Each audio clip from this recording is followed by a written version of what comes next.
Keith, if you guys could just slide down behind the mayor and yeah, thank you.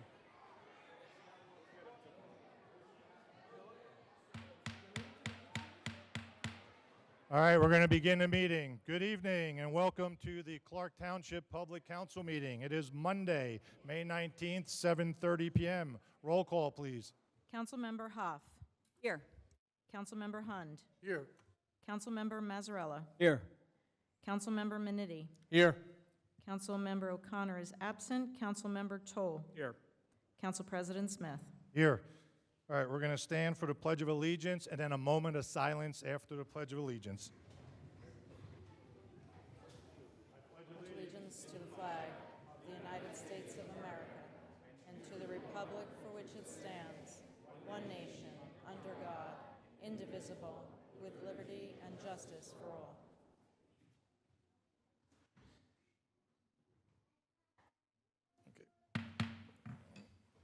This meeting is in compliance with the Open Public Meetings Act, as adequate notice of this meeting has been provided by mailing the annual schedule of meetings to the Star-Ledger, Union County Hawk, Union County Local Source, and Tappan to Clark, by posting such annual meeting schedule on the bulletin board in Town Hall reserved for such announcements, the official website of the Township, and the proper filing of said notice. Formal action may be taken at this meeting. Great, thank you. Has everyone ever been to Disney World? Yes? All right, what do they do at Disney World? Everyone move to the center of the aisles, please. So if you can, if there's empty seats, please move over so some of the other guests can sit. That'd be greatly appreciated. All right, at this time, I'm going to ask for a motion to suspend the regular order of business. So moved. For Councilman Toll and second by Councilman Hund. All in favor? Aye. Any opposed? None. All right, at this time, I'm going to ask Mayor Albanese and Captain Akabu, and is Captain Locke going to join you? Please. All right, we're going to do some police department awards. Take it over, Mayor. Good evening, everyone. We'll get right down to business. We're going to first start with our swearing in of new officers first, okay? And then we'll go on to the awards ceremony. Okay, this time I'd like to ask Amateo Bito to come up. Did you want to do this first? Wait, hold on one second. Okay, I guess he introduced you. Okay, I'm gonna turn it over right now to our officer in charge, Miguel Akabu. Thank you, Mayor. What a beautiful crowd. Wow, thank you all for coming. So, good evening, Mayor Angel Albanese, Business Administrator Jim Ulrich, Council President Bill Smith, Council members, Clerk Edith Merkel, distinguished guests, family and friends, and community members. Now I'd like to recognize our new police director, Patrick Grady. He's also here with us. So on behalf of the Clark Police Department and the Township of Clark, we welcome you to the swearing in of our newest officers and in recognizing excellence, dedication, and teamwork within our ranks. Tonight we honor the values that define our service and the individuals who exemplify them. And again, thank you for joining us in this celebration.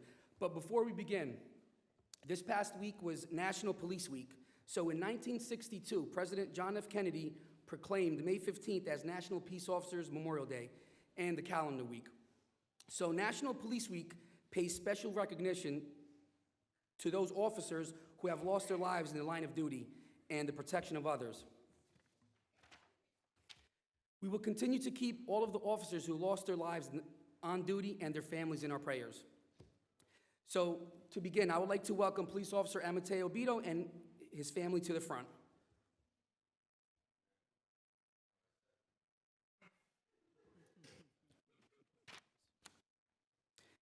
So, Police Officer Amateo Bito, badge 505, graduated from the Professional Golfers College in 2011 with a degree in golf management. After nearly a decade in the golf industry and competing in tournaments, he made the decision to pursue a career in law enforcement. He graduated from the John H. Stamler Academy in June of 2023. Officer Bito began his law enforcement career with the Union County Sheriff's Office in September of 2023, serving until April of 2025. He then joined the Clark Police Department, where he currently is assigned to the Patrol Division. Officer Bito resides in Scotch Plains with his fiancée Monica and their dog Ollie. He is an avid golfer and enjoys being outdoors. Mayor Albanese, for the oath of allegiance.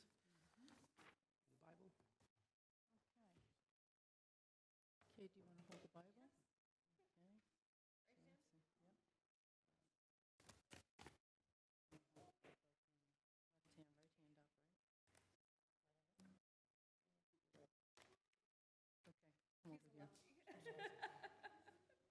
Okay. Okay, going to administer the oath of allegiance. I, I, state your name, Amateo Bito, do solemnly swear do solemnly swear or affirm that I will support the Constitution of the United States or affirm that I will support the Constitution of the United States and the state of New Jersey, and the state of New Jersey, that I will bear true faith and allegiance that I will bear true faith and allegiance to the same and to the governments established to the same and to the government established in the United States and in this state, in the United States and in the state, under the authority of the people, under the authority of the people, and that I will faithfully, and I will faithfully, impartially, and justly perform impartially, and justly perform all the duties of the office of police officer, all the duties of the office of a police officer, according to the best of my ability, according to the best of my ability, for the Township of Clark, for the Township of Clark, so help me God. so help me God.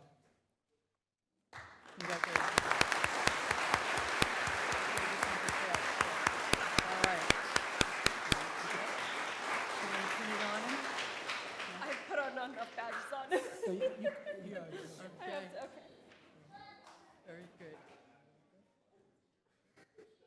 She is a pro. Yeah.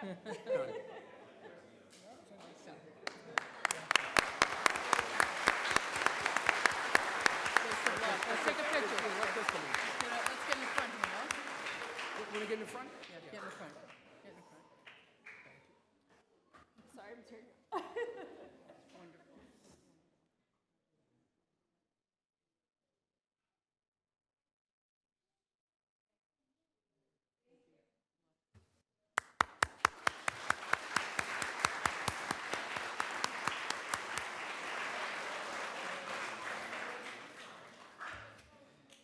Our next officer is Special Law Enforcement Officer Class 1 Edward Fines. If you'd like to come up with your family, Officer Fines.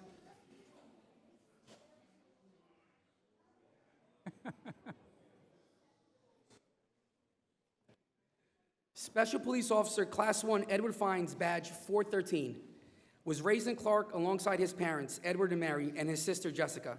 He graduated from Arthur L. Johnson High School in 2007.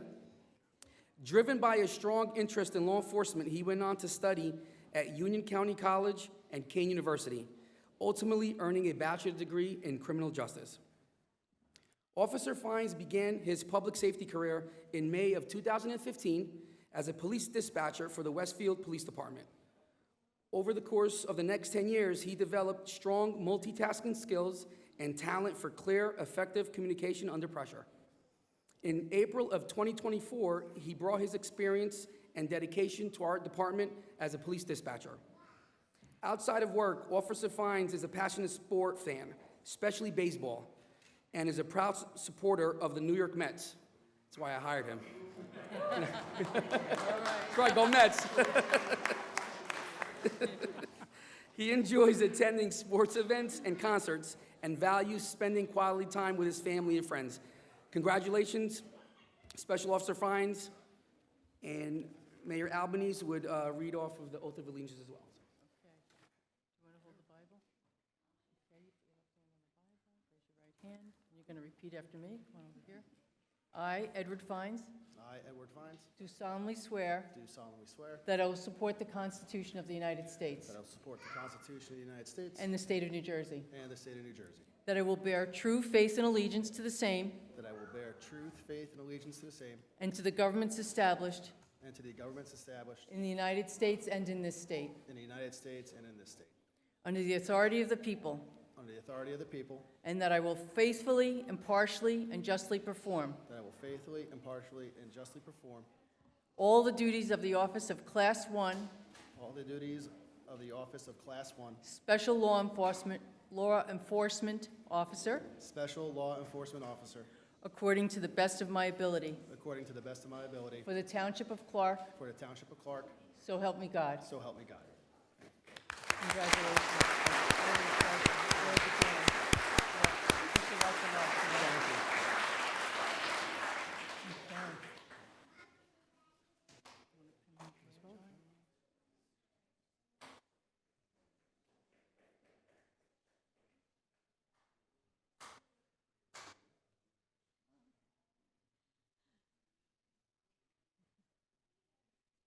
Got it? We don't want anyone to get injured. Perfect. Very good, all right. Very good. Let's go in the front here. Stand up.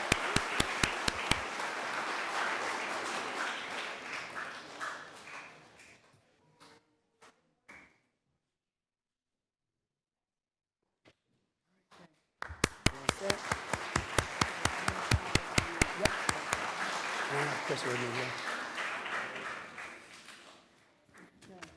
So at this time, each year we get together, and we always think of our officers as fighting crime, but in addition to fighting crime and keeping our town very safe, they also do a lot of life-saving things, and we're going to hear all about that, because each year we get together, and we're going to have our officer in charge, Miguel Acabo, give out all the awards. But this is their annual awards ceremony.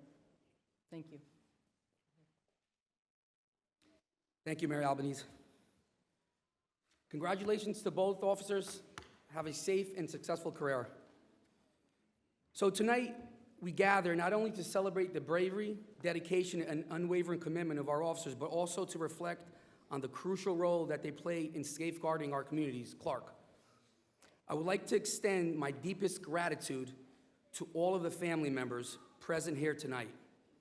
Your support and sacrifices are the bedrock upon which our officers stand strong. We understand the unique challenges that come with supporting a law enforcement officer, and your unwavering encouragement is invaluable. So true. As we proceed with tonight's ceremony, let us celebrate the achievements of these remarkable men and women. Through their actions, they set a powerful example for us all, inspire the next generation of law enforcement officers. Come up, Chris, with me. So, case number 24-07615. I would like to call up Sergeants Michael Chaccio, Sergeant Andrew Medeiros, Police Officers Patrick Delhomme, Police Officer Brad Dustin, Police Officer Timothy Lazowski, and Police Dispatcher Thomas Bazinski. For their collaborative efforts on Saturday, March 30th, 2024, when they were dispatched to the Holiday Inn on a male peering into a parked Amtrak vehicle.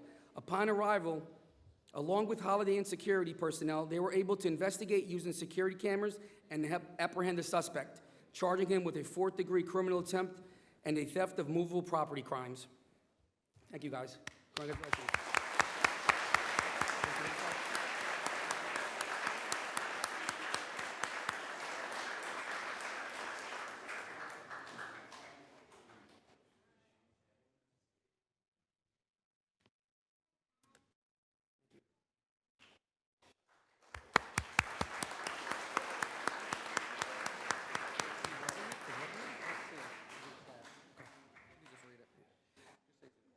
Case number 24-09583. It's the Distinguished Service Award. I apologize, that last award was the platoon award for all our officers. This goes out to Detective Joshua Weber. He's not with us today. He's been in about 2 weeks of basic advanced crash training, and it's a long ride from here to Washington Township, I believe it is, right? Yeah, so on Saturday, April 20th, 2024, Detective Weber responded to target for a shoplifter in custody at the Loss Prevention Office. The defendant was identified and about to be taken into custody when Detective Weber noticed the defendant exhibiting unusual behaviors, distancing himself from a bag that was identified as his and becoming increasingly nervous. Detective Weber was concerned that the bag contained contraband. He identified the bag as the suspect's before he could pass it off to his girlfriend, who was also on scene. He then searched the bag, incident to arrest, and discovered a stolen firearm. Detective Weber was able to pick up the suspicious behavior and utilize his legal knowledge to search the bag, incident to arrest, leading to the seizure of a stolen firearm, which ended up being a Beretta pistol. So, congratulations, Detective Weber.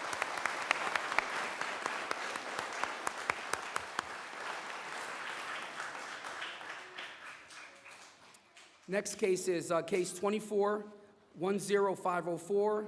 It's the Exceptional Service Award, a platoon award, and a written commendation. So for the Exceptional Service Award, Detectives Brian Seuss and Detective Mark Detour, and Police Officer Ronnie Taborda. Come up.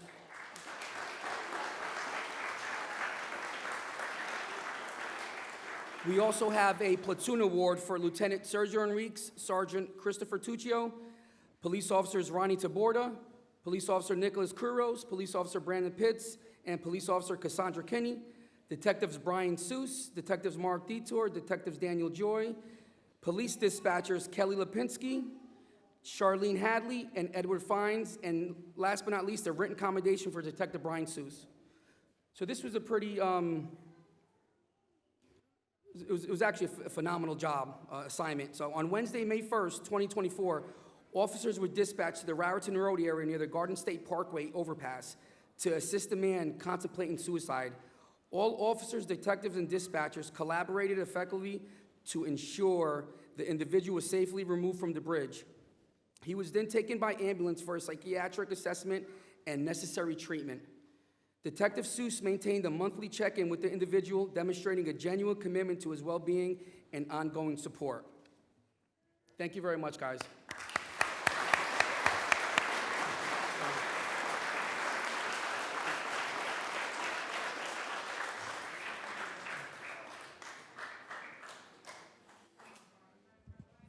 Half of you go to the other side of the podium so we can get the picture.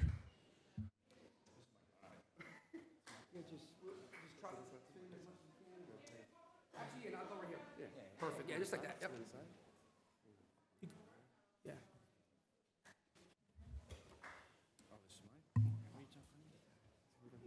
Shadow box. You mad big for no reason, bro.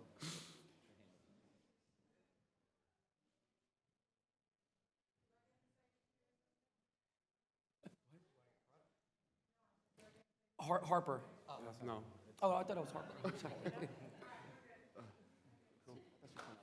Thank you.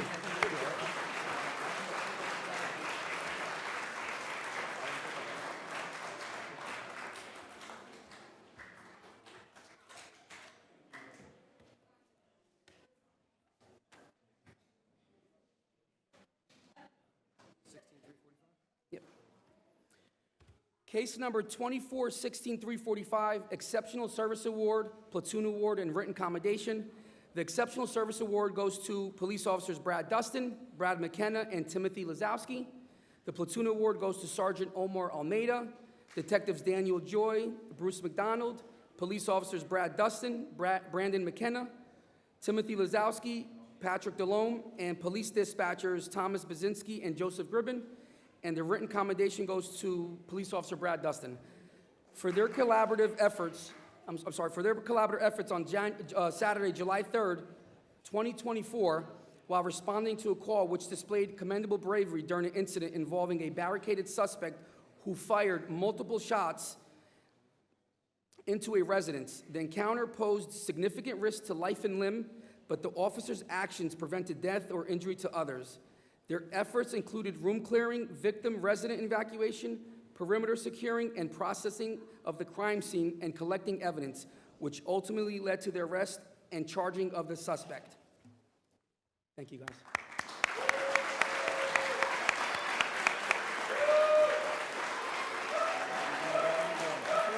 Yeah, the same thing like we did before, yeah.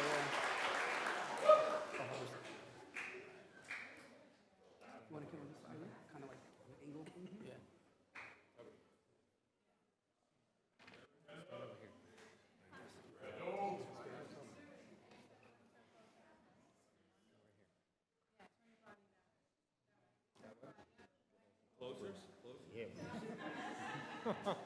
Stand up. Thank you, guys.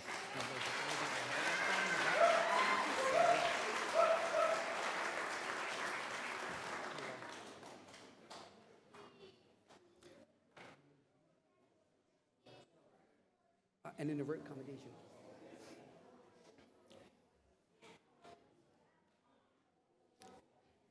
Case number 24-21300, Platoon Award, goes to Sergeant Andrew Medeiros, Theodore McKeown, Detectives Paul Sosnowski, Detective Mark Detour, Police Officers Michael Fabianchuk and Tariq Ricks, and Police Dispatcher Ryan Waxstein, for their collaborative efforts on Friday, August 30th, 2024, when a United States Postal Service employee reported an individual attempting to gain access to the mailbox located at the town hall. Units responded to the location and the surrounding areas. After a moment, the individual was located and a brief foot pursuit was initiated. With a team effort, the suspect was apprehended and placed under arrest. Thank you.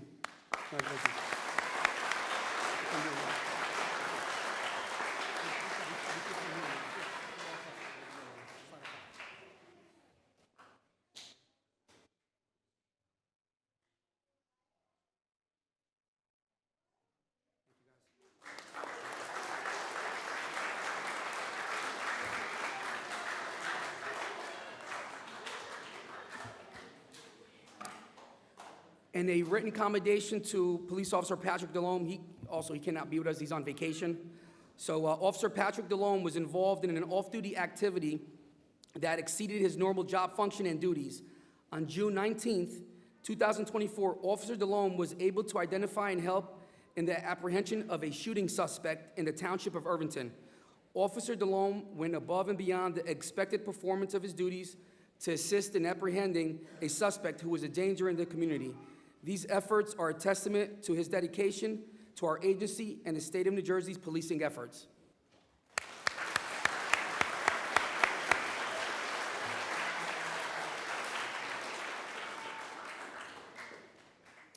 And before I conclude, I would like to recognize, we had an incident last Monday involving 3 of our officers who displayed bravery, heroism, and just an overall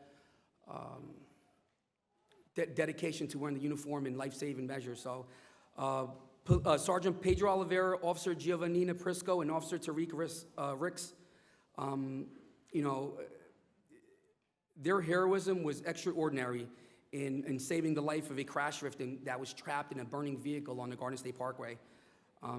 It's been posted on our social media site. The news channels have been reaching out to Detective Captain Lott for information on it. But I'm very proud of these officers, and I'm proud of everybody who wears the badge and the uniform as well. So without hesitation and at a great personal risk to themselves, the officers pulled the victim to safety moments before the car was fully engulfed in flames. Their swift, selfless actions exemplify the highest standards of duty, courage, and service. Officer Prisco and Ricks were transported to the hospital for minor abrasion and smoke inhalation. Thank God that all officers are doing well, and we wish them well in their recovery. So I just wanted to put that out for the officers.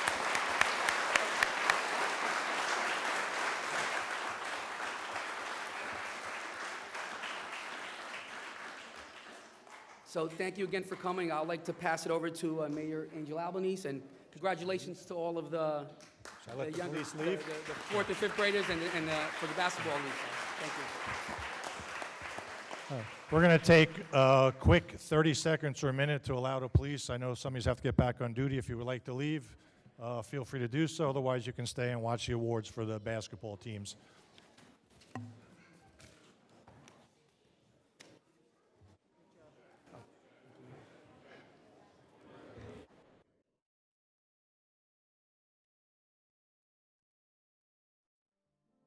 Good.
All right, now we're going to begin the awards for the basketball teams. I'm going to come on down with the mayor.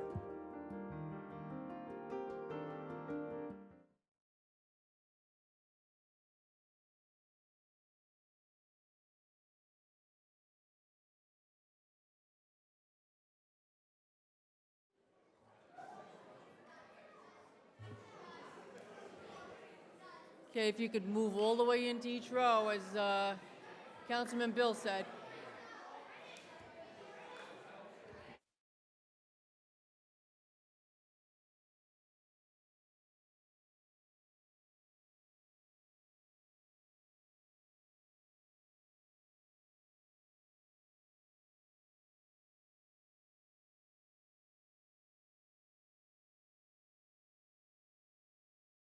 Hey, come on in, come on in. If you could move down, are there any seats? There's a couple of seats up here.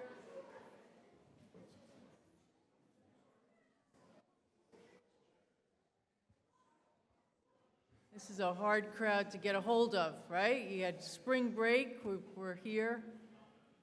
Still thinking about basketball, right? No? Yeah. Activities.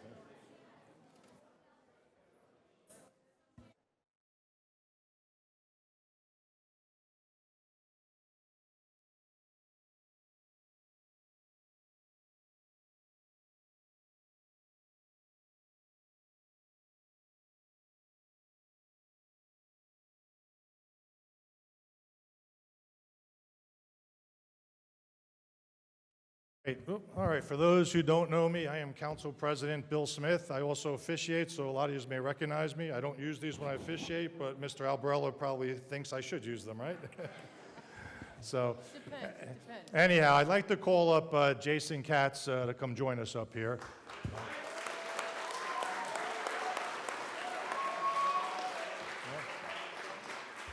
So, for those of you who don't know Mr. Katz, he runs the Clark tournament. He's done it for the last 2 years. So he's the one who coordinated over 200 teams that come into Clark over a 3-week period to compete against our teams from Clark. It's a huge undertaking. We told him it only takes a month, and it took about 6 months to put this together. So he starts sometime in end of September, October, getting the information together, and then starts soliciting the teams, and he does a wonderful job. So I just wanted to acknowledge Jason Katz for a great job running the Clark tournament.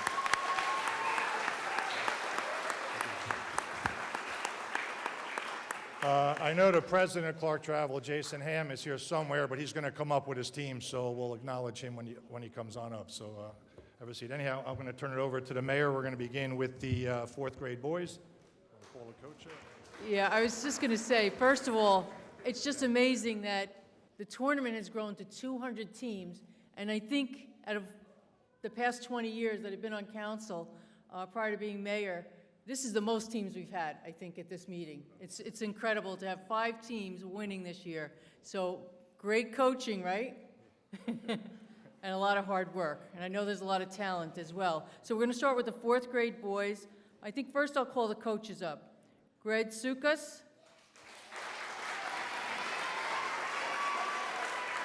Manny Fontan.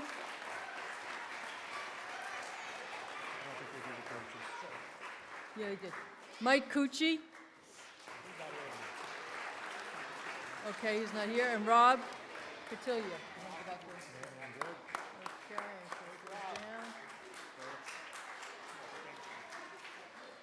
All right. Okay, I'm going to call out the team players. When you come up, if you could just line up on both sides here. Later we'll take a picture, and we'll hear from the coaches as well.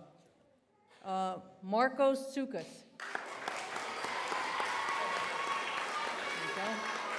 Lucas Fontan. Dominic Cucci. Benjamin Ramirez. All right. Justin Sikoriak. Wyatt Amith.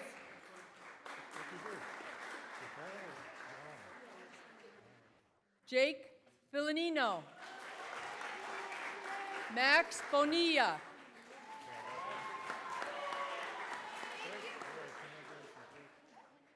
Brennan Daly.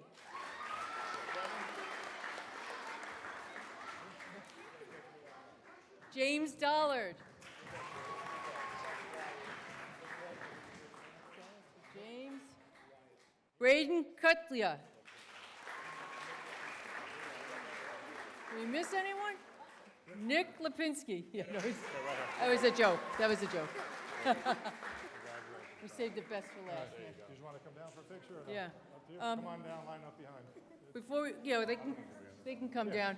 How about hearing from the coaches? Why don't you guys say a few words about what a great experience this has been? Hello, everyone. Super proud of this group. You know, we start off as, for those that don't know, Clark usually starts off as an underclassmen, third graders, and we play up against fourth graders. And this group really, really tried their hardest last year. We're a very feisty group, competitive group, and we did very well with the understanding that this year was the year that we're really going to go out for it. And we did a great job. We won it. So it was an awesome experience. I love these boys. They, for the most part, they listen. And looking forward for years to come to hopefully see you guys again for multiple championships. So thank you for the honor. And thank you. Now, let's see if we can get a picture. We can get in the front, yeah, go in front here. Go up front? Yeah. Okay, let's move up a little. Sure. Coaches, You want us in the front? Actually, no, you come back to me here.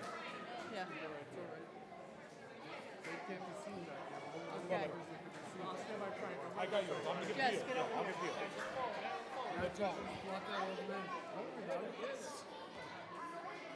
Just a little, yeah. I gotta go tip the toe.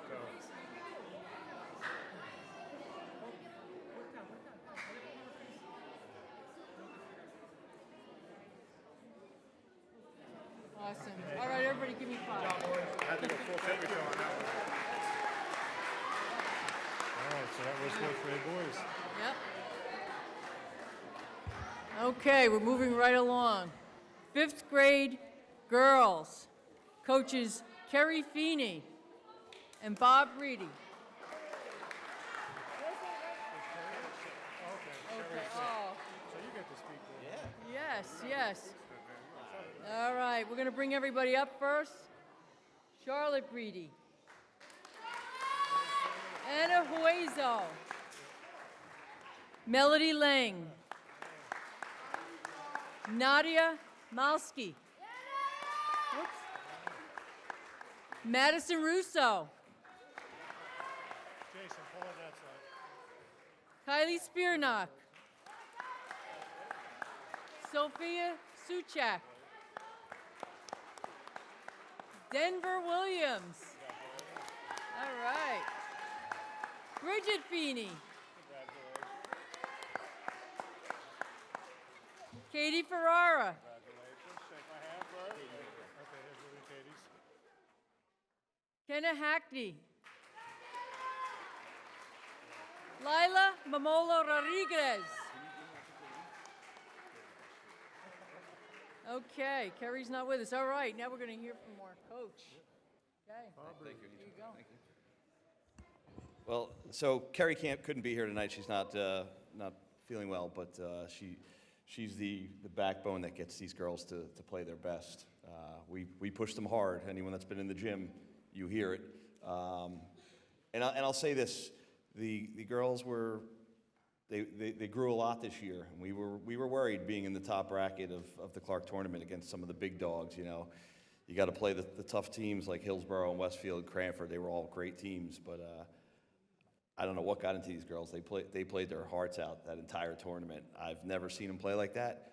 Every single one of them contributed, and I'll take a page out of Greg's book. They actually listened to us. It was great when that all comes together. So I'm proud of these girls. They know I love them. They know I love coaching them. Just missing Katie and Coach Kerry, but otherwise, congrats, girls. Yeah. She's sleeping already, I think. I'll call her out, but thank you. Thank you. Picture. All right, slide up front. You're going to come back here, stand next to the podium. All right, we're going to get the picture. Slide in.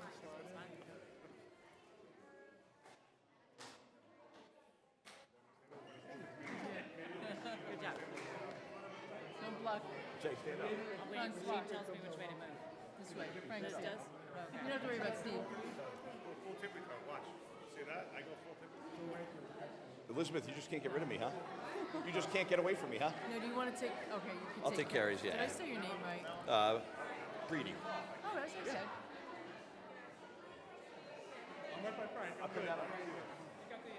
No, come over here. Get right here. Get over here. Come on. Don't worry about it, three kids. Get ready.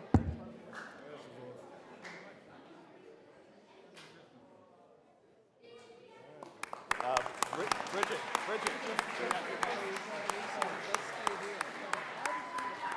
All right.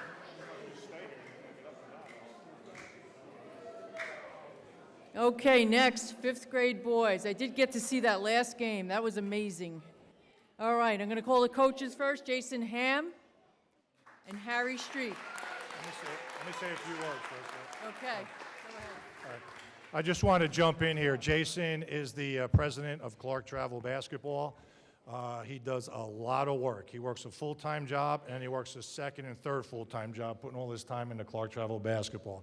I'm a past president, as well as Councilman Steve Hunn, so we know the amount of work. But Jason, really, you put a lot of work in, so I want to thank you for, I know what you did, what I did, and I know what you're doing for the kids, so I appreciate it. Okay, we'll call the players up first. Joseph Agoglia. Caleb Bilak. Alex Bonilla. Christian Fernandez. Mike Fry. Lucas Ham. Hudson Miller. Jake Miller. Jake Streep.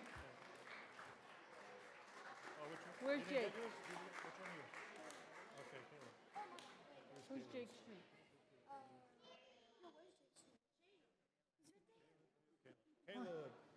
We called him up, right? Jake Streep. Alexander Velovic. Not here, okay. All right, we're gonna have Jason. You want to say anything? Say a few words. Jason, Harry.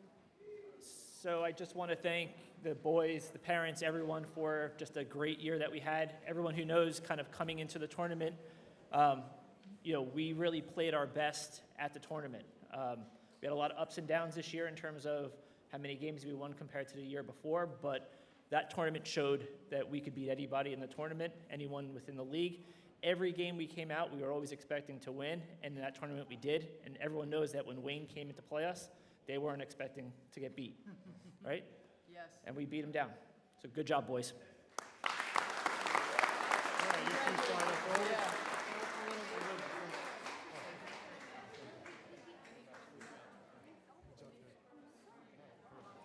Okay, here you go. Okay, here you go.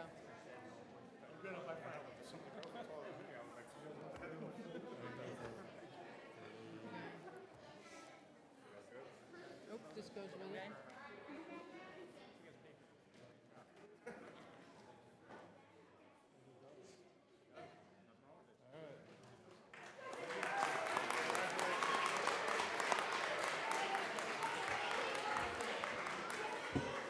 You want to talk about them?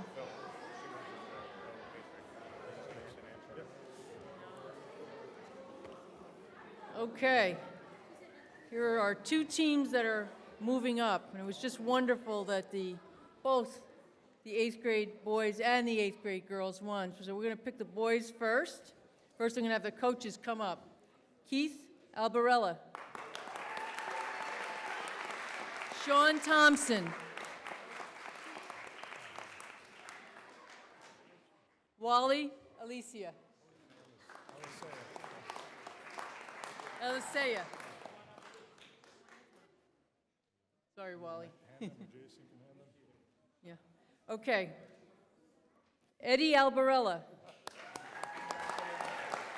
Cody Alicia. Jack Thompson.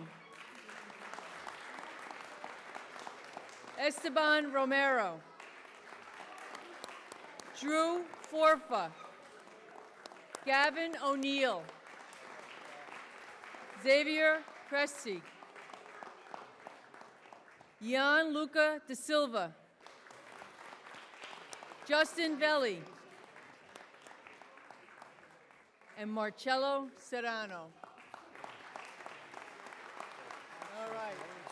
You can all speak. So we had a wonderful 8th grade season, our last round through Clark Travel Basketball, which has been an amazing journey since the 3rd grade. To all the other coaches out there, don't expect your boys or girls to listen more as they get into the 8th grade, because that's not the case. So again, we had an absolutely wonderful season. It was our last chance at the Clark tournament, and we were able to win. The group came together fantastically.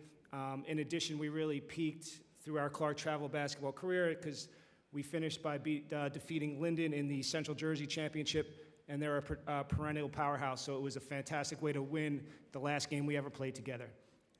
Very proud of these boys.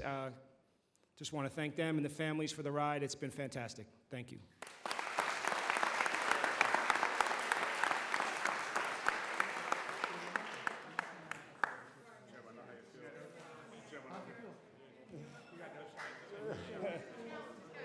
I don't recognize him without a hat on. Sean, where's your hat? You always have a hat on. That's the first time I see your hair.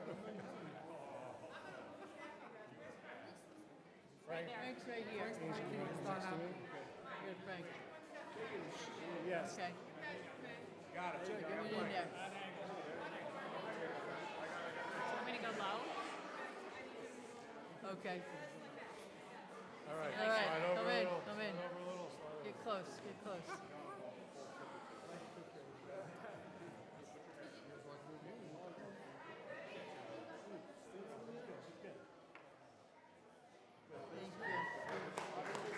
you. My pleasure. Thanks for coming out. I know it's a lot of work. Yeah, there's one more team, but they're not here. So. Yeah, it's just the eighth. Okay, 8th grade girls. Coaches Pablo Verona and Eric Norstein. Come on up. They're not here. Not here, okay. So just we're going to read off the names. They couldn't make it. Oh, They had okay. conflict. They had a conflict tonight, so I'm just going to read the names of the girls on the team. Lila Ortega, Ava Velovic, Adriana Ventura, Jillian Mahan, Camilla Verona, Ellie Majewski, Ella Northstein, Colleen Sullivan, Chloe Collier, Emma Ferrara. Congratulations, girls. Okay. All right, for the 8th grade boys team. So if you were sick of Coach Albarelli, you're still going to get him a few more years over at ALJ. So good luck with that. So Keith is the JV boys coach at the high school. If you don't know that. All right, at this time, you're more than welcome to stay, but I know you probably have homework or other practices or sports to go to. So we're going to take a minute for everybody to leave, and then we'll continue the meeting. Thank you. Congratulations, everyone. Stay. Congratulations, guys.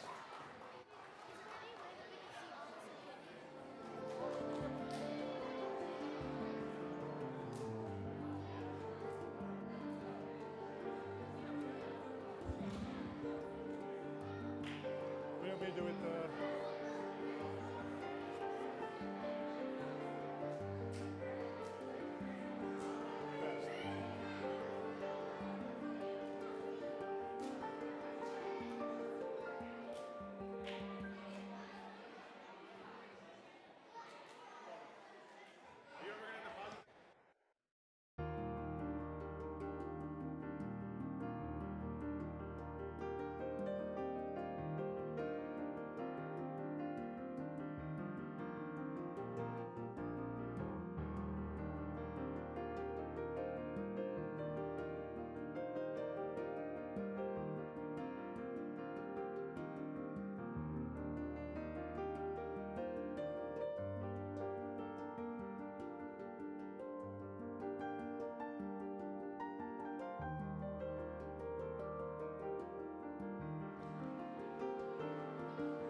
All right, we're going to begin the meeting. I'd like a motion to resume regular order of business. So moved. Second. Councilman Hun first, second, Councilman Toll.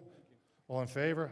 Aye. Opposed? All right, we're going to move to communications from the mayor and reports from township officers. Mayor Albanese. I'm going to hold my comments for the discussions during the meeting on issues that come up regarding the agenda, and then I'll get back to you with a summary at the end. Great, thank you. Councilmember Hoff. Yes, thank you. There are a few things that I wanted to just contribute tonight from the library perspective. We are not there yet, but very close to having passes for the Met, which will be available for borrowing from the library. There's so many resources at the library, so many amazing programs. If you think you know about it, I still encourage you to check it out and take a look between the 3D printer and everything else that I keep bringing up. But they have a host of events that are coming up in the next couple weeks. So I encourage you to please look at their website so you can see everything that's coming. Also on their social media channels, as I know they're doing a session on adoption and assistance and preparing for doing something like that. So the resources are really phenomenal. That's the end for now on the library, and the Board of Education is having a bond referendum vote on September 16th, which they are using to upgrade the district's facilities. They've submitted their application to the New Jersey DOE and have received a response. There's a whole bunch of other information that you can find out about that, but they're committed to providing the community with updates throughout the month of June and during the summer months. These efforts include they're sharing referendum information in an overview video, printed and mail materials, social media posts, local news outlets, and a dedicated section on the district's website. So one of the things that I'm learning, the more time I'm sorry, this is side note, but the more I'm learning, the more I'm a part of this. The information is out there, it is everywhere. You just need to go look at it between the website and the channels and everything else that exists. All of this information that you would want to see, it's really fantastic. But again, I think they're inspiring greatness on social media if you want to follow them there. Otherwise, there's a lot of information and more to come from that. They are working on their budget preparation. They have some new hires. They increased the substitute pay rate from $130 to $140 per day. And there were a few other things. They're working on a wellness policy for the annual school progress report, that they're in compliance. And all in all, the schools are roughly in the top third or higher, and ALJ is ranking 120 out of 358. And that concludes my reports. Thank you. We'll go to Councilmember Hun. Thank you, Council President. I have the Clark Police Department monthly report for April 2025. We saw a total of 1,785 calls for services, including but not limited to 108 ambulance requests, 60 alarm calls, 1 arrived call for mental health requests, 2 attempted burglaries to motor vehicles, 17 fire department requests, 14 fraud and identity thefts, 11 motor vehicle and residential lockouts, 71 motor vehicle accidents, 10 shoplifting and thefts, 182 911 calls, and 1,155 miscellaneous calls.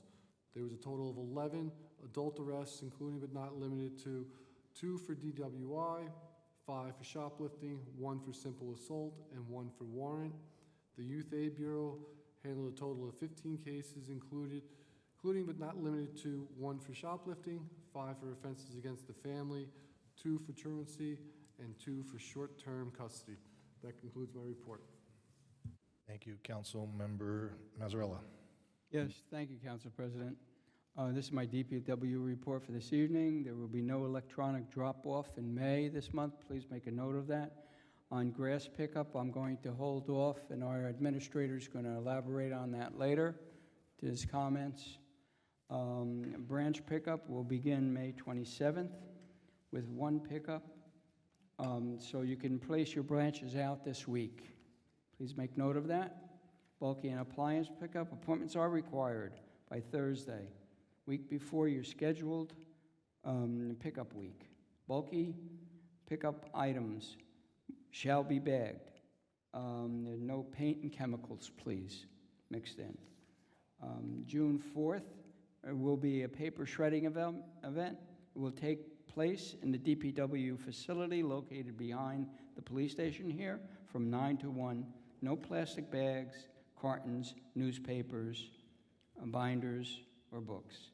Thanks for your continual support on this.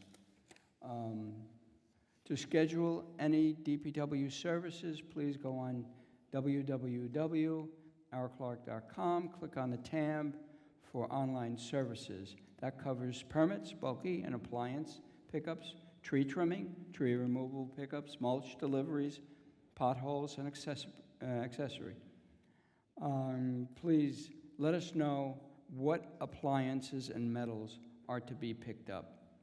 You could, again, email dpw@ourclark.com for more information. I have one more comment from DPW.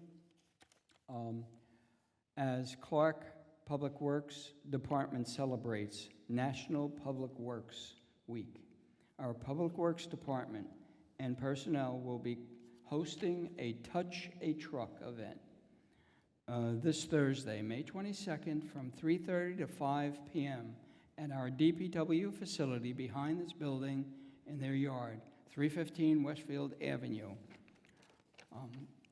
This event will allow for our public to look at our flatbed loaders, dump trucks, vacuum trucks, and other equipment. Come out and meet our staff as well. Bring your kids out. It'll be a perfect event for them to see what a full-size Tonka truck is about. You get the chance to go inside of it, and I'm sure they'll be very pleased with that. Please, ladies and gentlemen, if you do come out, for yourselves and your children, wear closed shoes. This is to protect your feet if you're walking around the equipment. And come out to this event for the township. It is a perfect event for our children. Thank you. That's the extent of my report. Councilmember Manette. Thank you, Council President.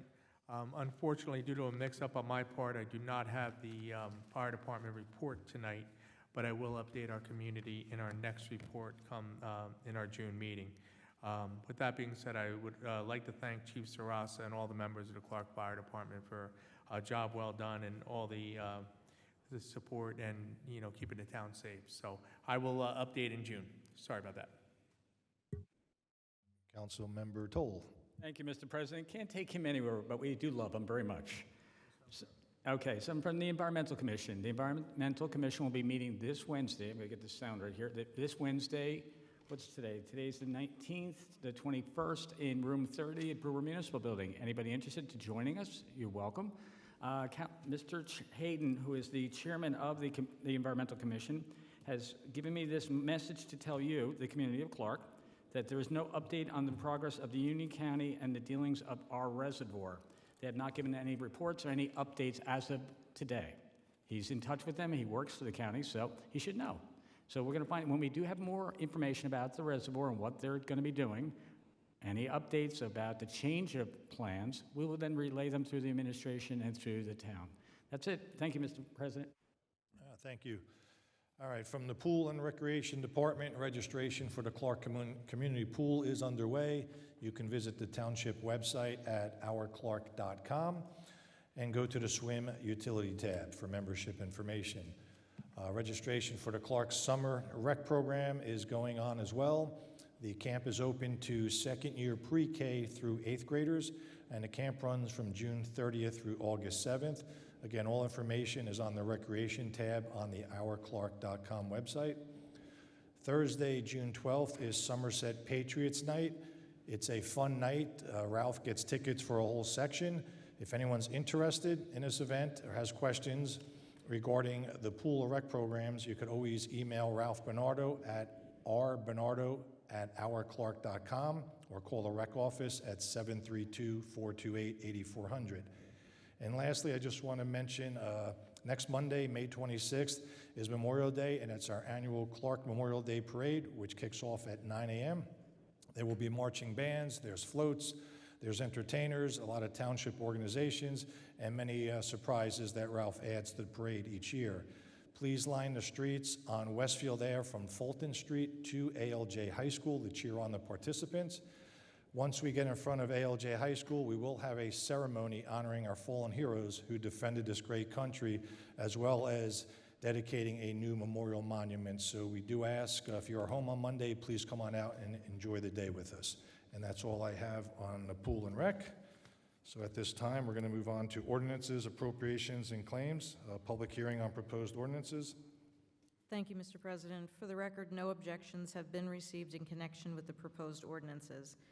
First ordinance is 25-13, an ordinance to amend Section 33 of Chapter 347 of the Code of the Township of Clark entitled Vehicles and Traffic. Okay, at this time, I'm going to open a meeting to the public on this ordinance. If anyone would like to come forward, please do so and state your name and town you reside in. Okay, seeing no one, I'd like a motion to close. So moved. Thank you, Councilmember Toll. Second. Thank you, Councilmember Hun. All in favor? Aye. Aye. Any opposed? All right, I need a motion to adopt the ordinance. So moved, Mr. President. Thank you, Councilmember Toll. Can I get a second? I'll second that. Thank you, Councilmember Minetti. Any discussion? Do you have anything to add, Jim? This is just a stop sign on King Street in Bartel. Great. Thank you. Self-explanatory. All right, roll call, please. Councilmember Hoff. Yes. Councilmember Hund. Yes. Councilmember Mazzarella. Yes. Councilmember Minetti. Yes. Councilmember Toll. Yes. Council President Smith. Yes. Ordinance adopted. Next is ordinance 25-14, an ordinance to amend Chapter 240 entitled Parks and Recreation Areas, Article 2 entitled Use of Facilities, Section 6 entitled Fees of the Code of the Township of Clark. Okay, at this time, I'll open the meeting for public hearing on this ordinance. If anyone would like to come forward, you have 5 minutes of duration. Please state your name and town you reside in. All right, seeing no one, I'd like a motion to close the public hearing. Moved. Thank you, Councilmember Mazzarella. Can I get a second? I'll second. Thank you, Councilmember Minetti. All in favor? Aye. Any opposed? All right, I need a motion to adopt the ordinance. I'll move it. Thank you, Councilmember Minetti, Mazzarella. And can I get a second? I'll second it. Thank you, Councilmember Hoff. Any discussion? Jim, do you have anything to add on this? Well, this is, as we've been doing, we've been going through all of our fees and, bringing it to market standards. These fees have not been updated since 2009. So, it's been a while. The new fees for the gym, it's $700 per day. Cafeteria is $400, tennis courts are $200 per day, fields are $300, room 2 in the municipal building is $100, and then the pool would be $750. Great, thank you for the explanation. Does anyone else have any questions or discussion? All right, roll call, please. Councilmember Hoff. Yes. Councilmember Hund. Yes. Councilmember Mazzarella. Yes. Councilmember Minetti. Yes. Councilmember Toll. Yes. Council President Smith. Yes. Ordinance adopted. Next is ordinance 25-15, an ordinance to amend various sections of Chapter 358 entitled Motion Pictures of the Code of the Township of Clark.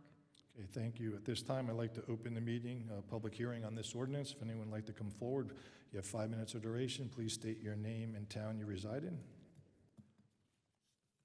Okay, seeing no one, I'd like a motion to close the public hearing. Thank you, Councilmember Hund. Can I get a second? Second. It. Thank you, Councilmember Hoff. And all in favor? Aye. Any opposed? I need a motion to adopt the ordinance. Yes, I'll move it Thank too. you, Councilmember Mazzarella. Can I get a second? Second that. Thank you, Councilmember Toll. Any discussion? Jim, you have anything? This is just to make some changes to the ordinance we passed last year. This puts us in the category of film ready, so anytime anybody wants to film, they're going to look for towns that are film ready. It lays out the criteria for permits, turnaround times for permits, fees, et cetera. And so we're just updating it to the 2025 revised terms for the town to become or remain film ready. And that's through the state, correct? That is through the state, correct. Thank you. Anyone else have any questions or want discussion on it? All right, roll call, please. Councilmember Hoff. Yes. Councilmember Hund. Yes. Councilmember Mazzarella. Yes. Councilmember Minity. Yes. Councilmember Toll. Yes. Council President Smith. Yes. Ordinance adopted. Ordinance 25-17 is an ordinance regulating the use of the tennis courts and pickleball courts on public property. At this time, I'll open a public hearing on this ordinance. If anyone would like to come forward, you have 5 minutes or duration. Please state your name and town you reside in. Okay, seeing no one, I'd like a motion to close the public hearing. Thank you, Councilmember Toll. Can I get a second? I'll second that, please. Thank you, Councilmember Hun. All in favor? Any opposed? All right, I need a motion to adopt the ordinance. I'll do that. Thank you, Councilmember Hoff. Can I get a second? I'll second that. Thank you, Councilmember Minity. Any discussion?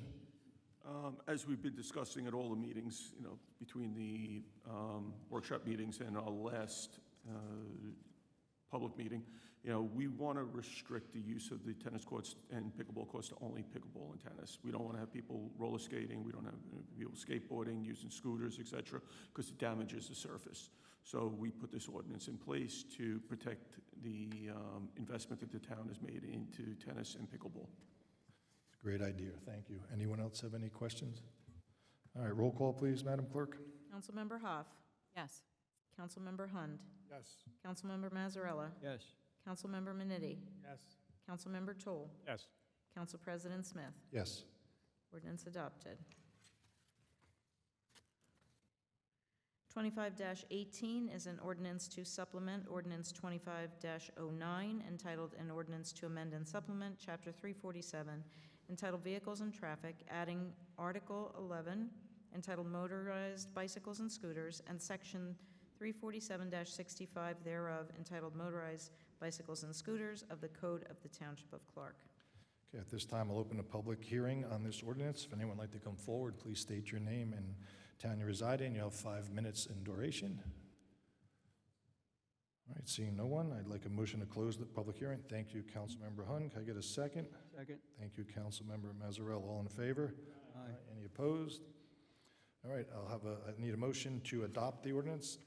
I'll move that. Thank you, Councilmember Hoff. Can I get a second? I'll second that. Thank you, Councilmember Minity. Any discussion? Basically, we're just adding Clark Commons, Starbucks, and Target. Go ahead, Mayor I was Albanese. just going to say that, yes, we are adding on the private properties that we're interested in having certain motorized vehicles excluded. Just want to point out that I had an interview with Captain Lott, and there's more information available online about if you're considering buying one, you might want to check out the different parameters regarding whether you have a motorized scooter that requires a helmet, whether you need to be a certain age, et cetera, and they're happy to inspect the items or go over any models that you're considering, and it's all about safety. That's basically what it comes down to.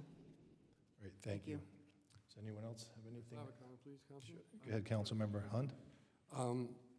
Yesterday, as I was walking to my car from the event that we had, Rock the Block, yesterday, there were 6 boys, I'm assuming they're boys, on motorized bicycles coming down Westfield Ave, making a right onto Emerald, and then quickly making a U-turn, because they were playing tag or some form of a game. And as they made their U-turn, they turned right back into a car turning right into Emerald. Luckily, there was no one injured or hit, but it's a very dangerous situation that we're talking about when the children aren't obeying the traffic laws. This could have been a serious incident if 6 boys on bicycles turned into a moving vehicle making a turn. So just want to say that happened yesterday. So again, we want to have our children's safety at the main point here, and also the motorist safety as well. Thank you. Thank you. Is anyone else? Okay, roll call, please. Councilmember Hoff. Yes. Councilmember Hund. Yes. Councilmember Mazzarella. Yes. Councilmember Minity. Yes. Councilmember Toll. Yes. Council President Smith. Yes. Ordinance adopted.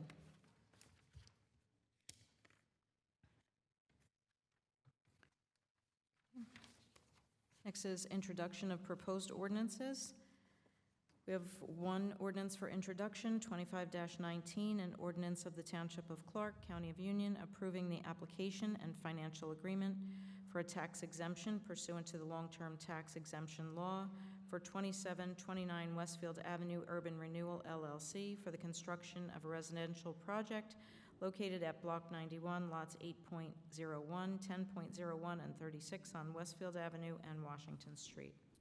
Can I get a motion? I'll move it. Thank you, Councilmember Mazzarella. And thank you, Councilman Hun. Any discussion? Get Jim or Mayor Albanese?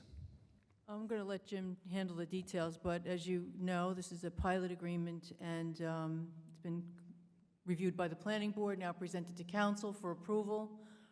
It's been in the works for quite a few months, and we're happy to see it move along, and hopefully you'll support that this evening.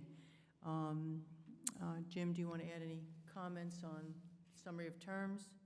Yeah, I'll go over the high-level terms, just so, you know, this has been in council's hands for a while, and I just want to make sure that the public understands what's going to be happening on these properties. They're going to be constructing a 4-story mixed-use building. There's going to be 3,000 square feet of retail. There's going to be a total of 39 units, 12 one-bedroom, 18 two-bedroom, 9 three-bedroom, of which 6 are going to be affordable. The term of the agreement is 30 years from the annual service charge date, or 35 years from the effective date of the agreement. And it only applies during the period that the project is owned by the entity qualified under the exemption law originally. From a financial terms perspective, the fee is going to be 12.5% of annual gross revenue, not net revenue. So every dollar that they take in, we take in 12.5%.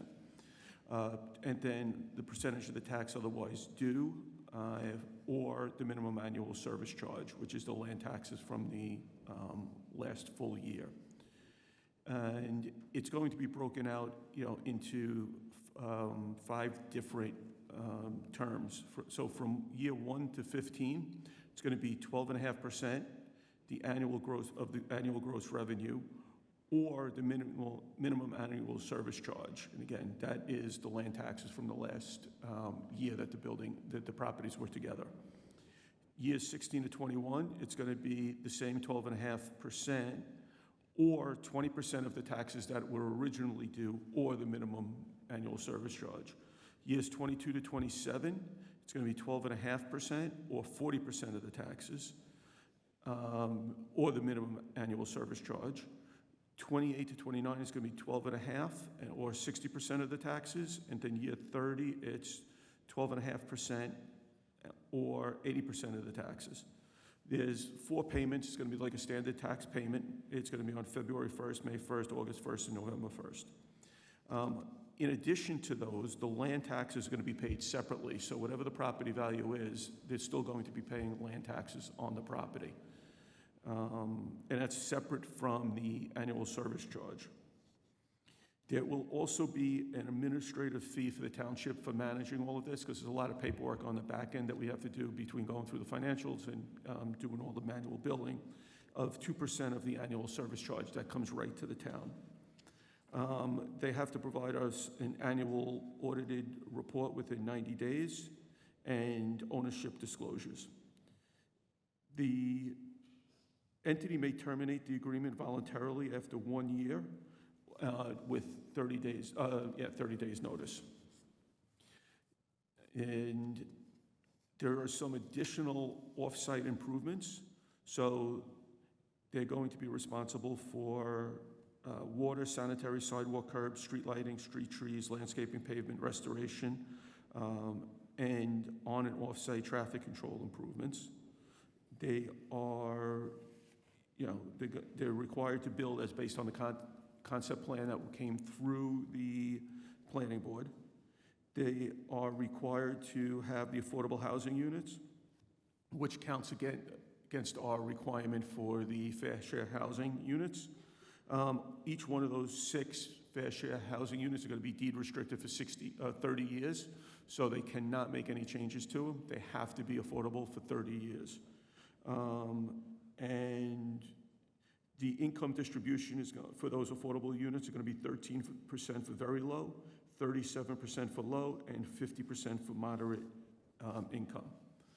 In addition to all of the fees that they're going to be paying, they're going to be paying an impact fee of $125,000, which is going to be split into 2 payments, of $62,500 upon execution and $62,500 before issuance of the final certificate of occupancy. And this is to offset the municipal infrastructure services, et cetera, that we need to get the property up and running. So high level, that, for the public, that is the pretty much the high level of all the terms of the deal. Great, thank you. And as you may recall, and just reminding the public, this was part of our round 3 of affordable housing commitment.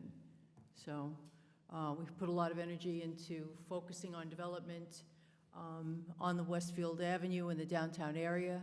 So this is one of those boxes that's getting checked, hopefully. And it'll take time to be patient to complete it. Great, thank you for the detailed explanation. Does anyone else have any questions or any discussion up here? Okay, have a roll call, please. Councilmember Hoff. Abstain. Councilmember, you said abstain. Okay, I'm sorry. Councilmember Hund. Yes. Councilmember Mazzarella. Yes. Councilmember Manitti. Yes. Councilmember Tool. Yes. Council President Smith. Yes. Okay, the public hearing on this ordinance will be June 2nd in the municipal building in room 30. Okay, now we're going to move to payment of claims. Councilmember Manitti. I reviewed the current and capital expenditures received and encumbered through May 12, 2025, in the amount of $443,831.04. Thank you. All right, thank you. Now we're going to move to the citizens' hearing on the agenda. I'll open the meeting to the public. The public comment portion of the meeting is to allow the public to bring to the council's attention their concerns or comments in accordance with NJSA .10:4-12A and the Code of the Township of Clark. Each person addressing the council shall give their name and town in which they reside to the clerk. All remarks shall be addressed to the council as a body and shall not exceed 5 minutes in duration. At the conclusion of the statements or questions from a member of the public, the council president, at his discretion, may choose to respond or not respond. So at this time, it's open to the public if anyone would like to come forward on agenda items.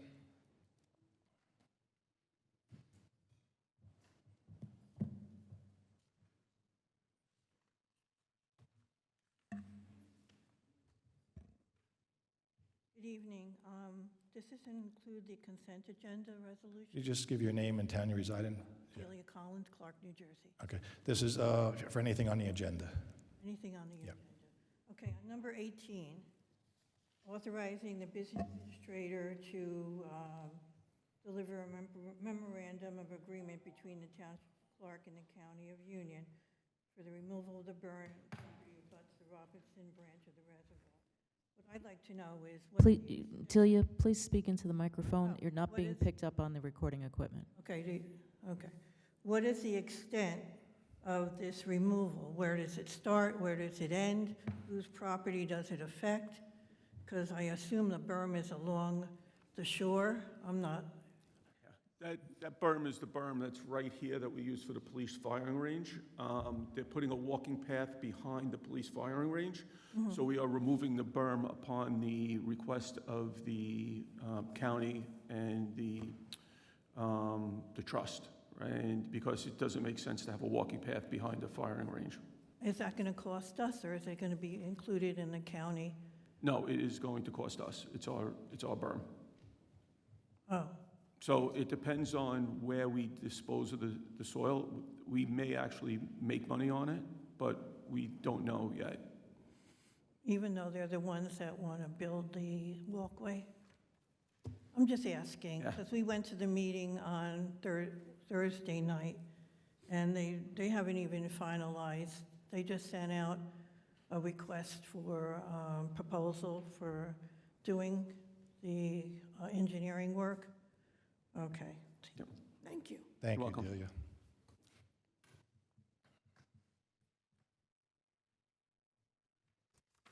Good evening. John Greaves from Clark.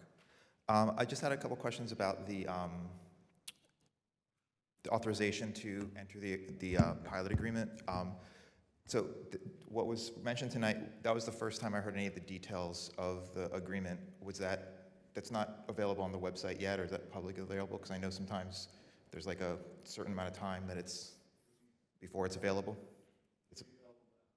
Okay, so there's that. And then there's supposed to be a public hearing on that, and then you're saying it's gonna be on June 2nd. Why are we doing that in the room 30 and not here? And then I guess also, why is the mayor, or are you giving them the authorization to enter the agreement before we have the public meeting? That's it. So basically, we're doing it by the state laws, the dating or the timing on it. So it was introduced tonight, and then it just so happens that the public hearing is June 2nd, which is the next meeting. And at that time, the public will be able to come up.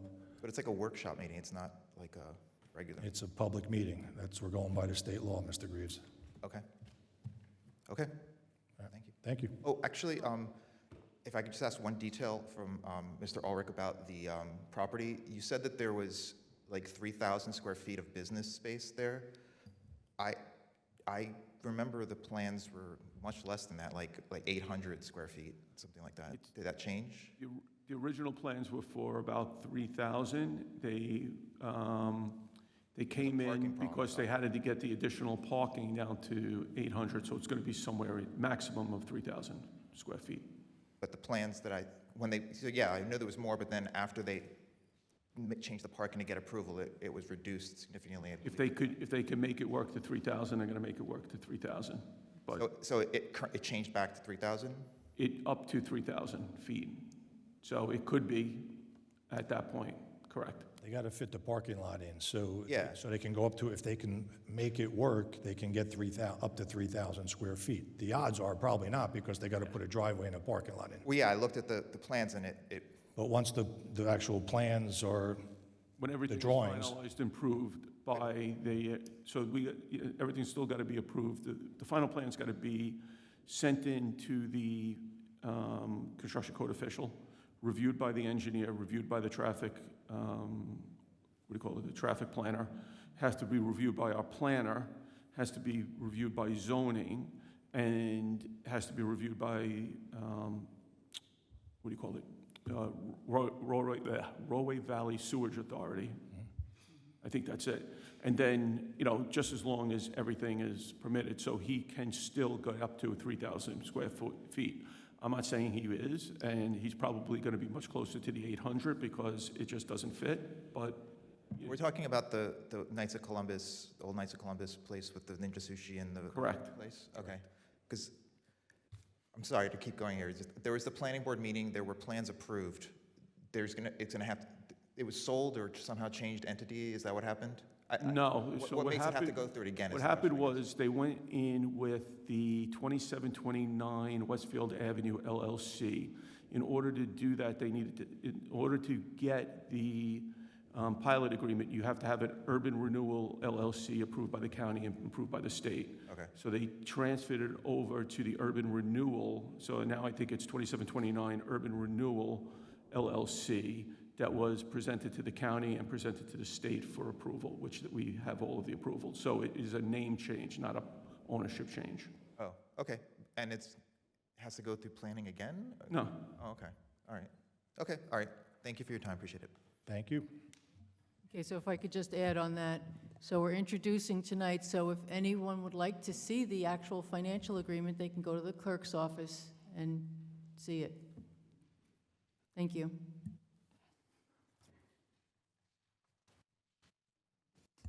Nancy Twaskis Clark. I'm not even sure this is the right meeting to ask this question, but I'll throw it out there anyway. So behind my house, there's a very large house being built. Hold on, Nancy, is this an agenda item? No. Okay, so Sorry, if you okay, come I'm back sorry. at the end, and then you can talk about that. But yeah, this is just for agenda items at this time. No problem. Okay, seeing no one else on agenda items, we'll have a motion to close this portion. Was that Councilmember Toll? Yep. And second, Councilmember Hun? Thank you. All in favor? Any opposed? All right, now we'll move to resolutions. First resolution is the budget compliance resolution, allowing the budget to be read by title. Can I get a motion? Okay, I'm going to second that. So Councilmember Manetti motion, Councilmember Smith second. Any discussion? All right, can I get a roll call, please? Councilmember Hoff. Yes. Councilmember Hund. Yes. Councilmember Mazzarella. Yes. Councilmember Manetti. Yes. Councilmember Toll. Yes. Council President Smith. Yes. Next resolution is authorizing the Township of Clark to assume the responsibility of conducting the annual budget examination pursuant to NJSA 40A:4-78B. I get a motion? Thank you, Councilmember Manetti, and I'm also going to second that. Any discussion? Jim, you have anything to add on this? Self-explanatory? It's self-explanatory. It's the process we did last year. Great, thank you. Can I get a roll call, please? Councilmember Hoff. Yes. Councilmember Hund. Yes. Councilmember Mazzarella. Yes. Councilmember Manetti. Yes. Councilmember Toll. Yes. Council President Smith. Yes. Number 9 is the public hearing on the municipal budget for calendar year 2025. Before I open it to the public, can I have Councilmember Manetti read a statement? Sure. Based on the 2024 and 2025 budget data, significant variances were identified and explained through the comments provided. Total department expenditures have increased from approximately $30,850,000 in 2024 to $33.6 million in 2025, marking a $2.75 million increase. This growth supports key community initiatives and addresses both controllable and fixed costs.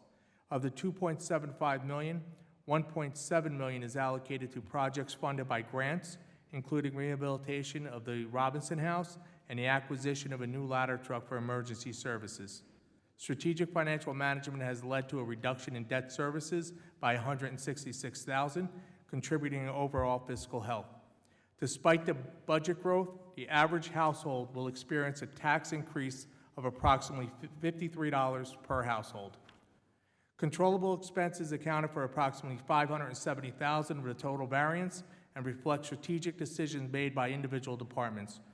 For example, the Communications Department saw a $203,000 increase due to investments in on-site desktop support and cybersecurity monitoring.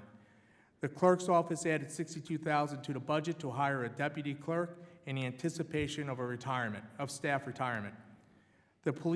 The Public Works Department increased the budget to allow temporary summer help, and the Tax Collector's Office adjusted spending to accommodate changes in billing services. These shifts represent targeted efforts to improve service delivery, streamline operations, and respond to staffing needs, of all which fall within the discretion of their management.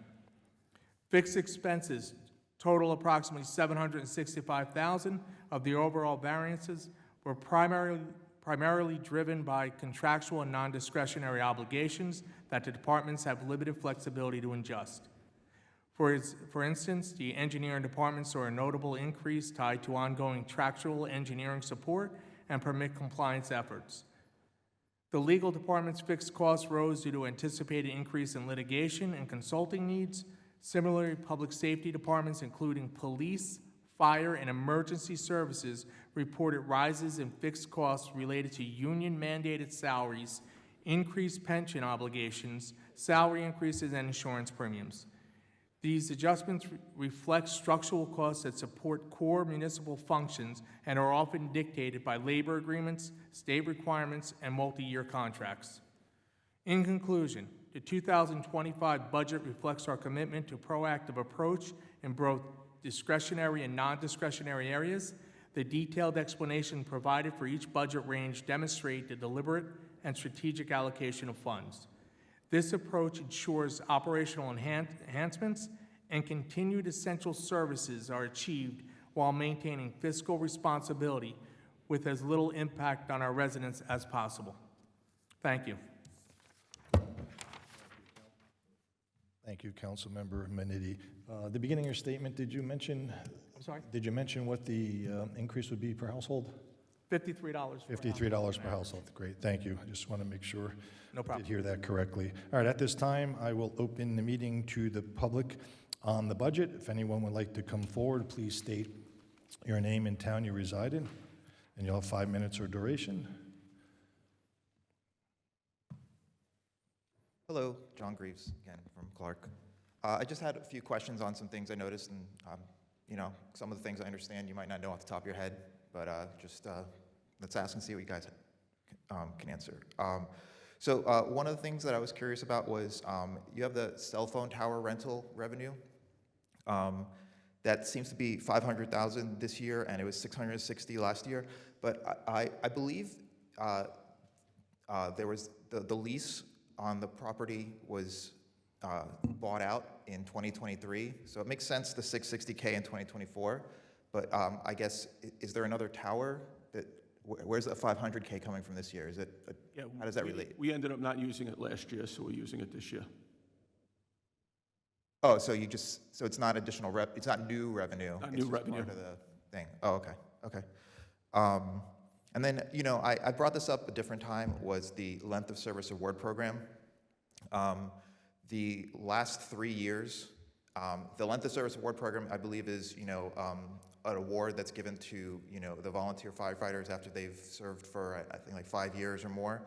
They get a stipend of some amount. I don't know the very gritty details.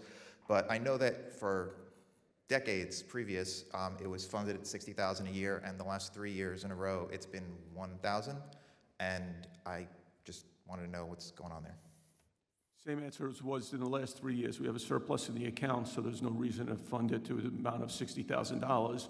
Every ambulance squad member and every fire department member who have, obtained their either number of hours, number of response calls, or training requirements, they get their money. So we have a surplus in that account. So I did take a quick look at the account on the financial statements for 2024, not 2025, but it's close. There was like $265,000 added in like 2022. Where did that come from? In 2022, what we did was there is a criteria in the plan is you get the money, but if you don't hit your 5 years, we take it back. So those are all the recoveries that we have for the people who didn't satisfy their requirements. So it seems like a lot. Like $265,000 in 1 year got Well, if I was taking your money from you and it was wrong, that's our job. We went through it. We know who the people were that didn't get the money. So think about it. You do it for 4 years at $1,150, so that's round numbers, $4,500, right? Sure. So that's only 35, 40 people, depending on how many people were who didn't qualify.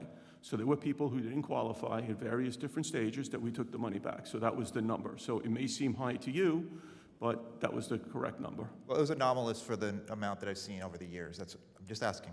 It was more than I'd seen in other. And it's the same answer I gave you last year. About the 200. About the $1,000 and where the money came from. And then we have a surplus in the account. Before I just asked what was going on, and I was curious if there continued to be a surplus. It seemed a little odd for 3 years, considering that for the previous 20 years, it was funded at $60,000 a year, and then all of a sudden 3 years in a row. But I appreciate your explanation. Thank you. So the other question would be communications. So this year it seems to be, between the salaries and the expenses, it's like $455,000, and last year was $250,000. So it's like $200,000 increased. And this didn't even exist in 2021. So I'm just curious, what happened between what's the extra $200,000 for? If you look at the police department budget, and if you look at all the other department budgets, I took all of the IT budgets out of each one of the individual departments and put them in communications. So communications is also dealing with all of the IT infrastructure spends. We're buying the new server, we're buying new PCs, and this way we control all of our technology expenses within one cost center. In addition to that, we are going out, and it's further down on the agenda, but we are going out to bid to come up with a new cybersecurity plan so we can achieve the advanced requirements for the New Jersey Cyber JIF, which is going to cost somewhere in the neighborhood of $60,000, $70,000 alone, which is new firewalls, new monitoring, 24/7, 365 penetration alert. So that's where that money's going. Okay. you said that if I'd looked at the police and the fire, I would have noticed that, but I mean, Well, if you is that look really at the that police, easy to fire, see? I'm just telling you where they are. You looked at the police, fire, clerk's office, administration, all of those IT spends were all consolidated in one space. Okay, so thank you for the answer. You moved it from, other areas, which were obviously related to communications, to one. I appreciate the answer. Thank you. The other question would be, same with legal services. In 2022 it was 225,000. It went up to like 450,000, and this year it's 400,000. I know we had some problems the last few years, but I thought we were kind of past that. Is there still some things that are ongoing that are costing the If you look, extra money? there's about $50,000 in legal fees associated with the, all of the tax appeals. So as we discussed at past meetings, the tax appeals have been coming in now. They started opening up the tax courts, and our legal expenses and a lot of the decisions coming down for tax appeals will be coming. So we also need to maintain that amount of money. But in 2022, there was tax appeals, and years before that, what? If you look at the numbers, if you look at the understand numbers, they but didn't go, if you look at the numbers, a lot of those cases did not go to court. A lot of those cases for the last 3-4 years are coming to court now. Oh, so you're saying that people did tax appeals, but they weren't necessarily going to court, they were making an appeal and... Well, No, I guess- the appeals, you have different ways. We could actually go in and we could, negotiate an appeal based on an appraisal that we get from our appraisal. There's also appeals that come in based on revenue, and, because the revenue directly affects the value of the building. Okay. If the building is not bringing in the same rent, they appeal. So then there's a whole process to go through. What happened in COVID, and a lot of people, moved out of their offices. Mm-hmm. And, those things take time to get through the system. So, like I said, we have about $50,000 associated with it. This way, when you send your next Oprah in and you want to know how much we spend in legal expenses associated with, tax appeals, I could give it to you all in one place. Okay. That'll be the John Greaves account. Okay. So you want to spend a little more to make sure that things are transparent and publicly available. I appreciate that. Thank you so much. Not transparent and publicly available, so I separate it. Okay. Insurance and bonding. It was $885,000 last year. Now it's 1.8, so it's like a 30% increase. What happened there? Have you looked at any of your insurance bills? Are you talking about health insurance? House insurance, property insurance, casualty insurance, workers' comp insurance?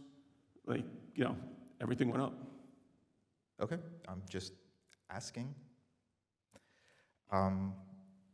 So streets and roads, this year is 750,000. Previous years it's been, 900 to over $1 million for many years in a row. What's going on with the decrease? Well, if you've been involved, and again, John, these questions could have been easily sent to me in an email. Your predecessor in the last couple of years, Michael Schuman, he would send me an email and say, here's all my questions, instead of sitting here with the gotcha questions, because, and by the way, none of these are questions that are even close to being hard, so I'm not really worried about it. I'm not trying to get a gotcha. I'm just asking, and this is a public hearing on the budget. I don't understand why it's a problem for me to ask the questions here at the public hearing on the budget. It would be just as easy to send an email and say, hey, here's all the questions. However, but as this you is know, what it's for. I'm I'm not trying to be rude. I'm politely asking the questions. I'm simply asking. I'm not trying to get a gotcha. There's things that just stood out to me. I simply am asking about them.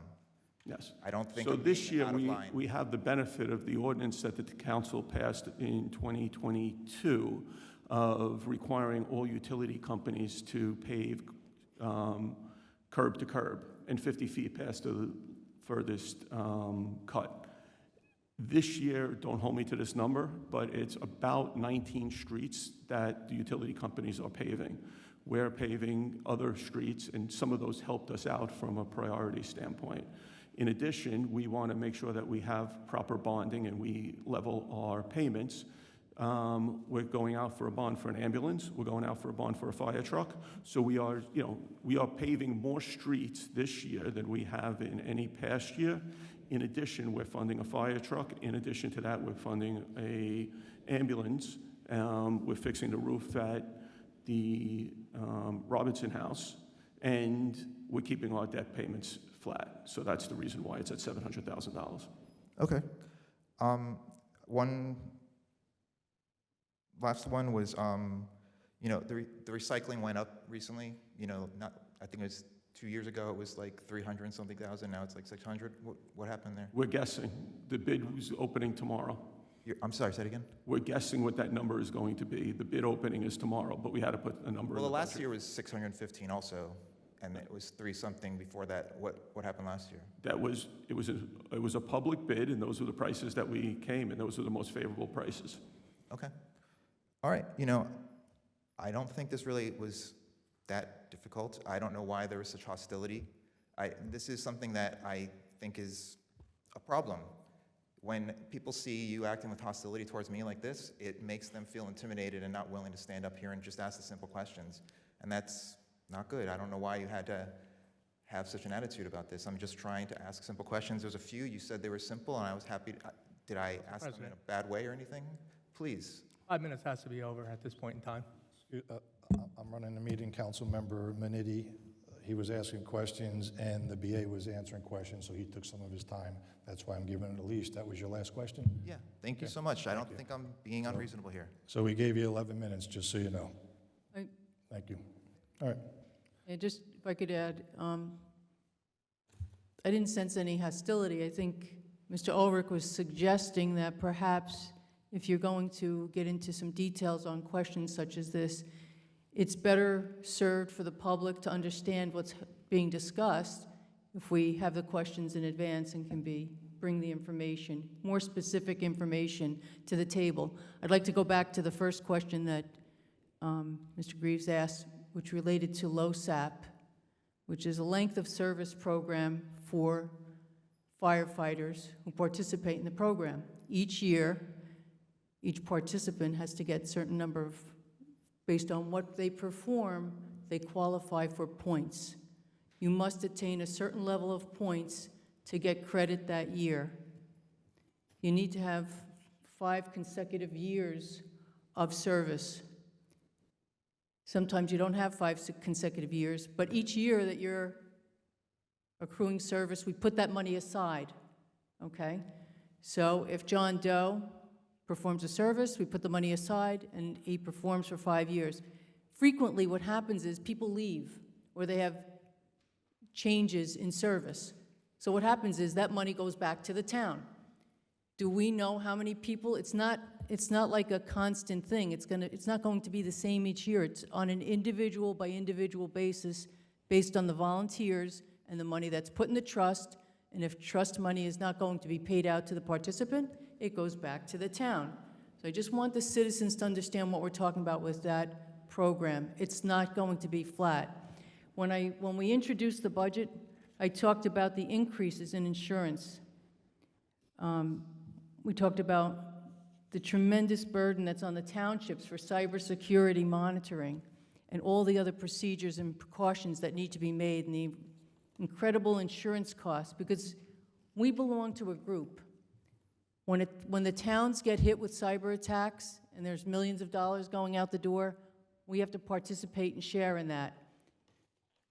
But if we raise our level of standards to a certain level, we get discounts. We want to be on the safe side with cybersecurity, and I'm very pleased with what Mr. Ulrich's doing, being extra precautious. Some towns really are overwhelmed by this, but he's right on top of it, and that costs money, and that's what we're investing in, because we do not want a cyber attack. I won't go further into the other items this time. Thank you. Thank you, Mayor. At this time, a motion to close this portion of the public hearing. Moved. Thank you, Councilmember Mazzarella. Second, Councilmember Hund. All in favor? Aye. Any opposed? All right, at this time, I'd like a motion to adopt the budget. I'll move that. Thank you, Councilmember Manitti, and I'm going to second that. And any further discussion on this? Anyone have questions? Go ahead, Mayor Albanese. Yes, I'd like to thank our BA, Mr. Ulrich, and our CFO, Christy Vieira, who's here tonight, this evening, for all their hard work on the budget. As was mentioned, the average family of a home, property value is $527,000. It's going to come out to about $4 per month to the taxpayers. So we're pretty pleased with that budget. So thank you very much. Thank you for coming tonight, and we appreciate your support, Council. Great, thank you.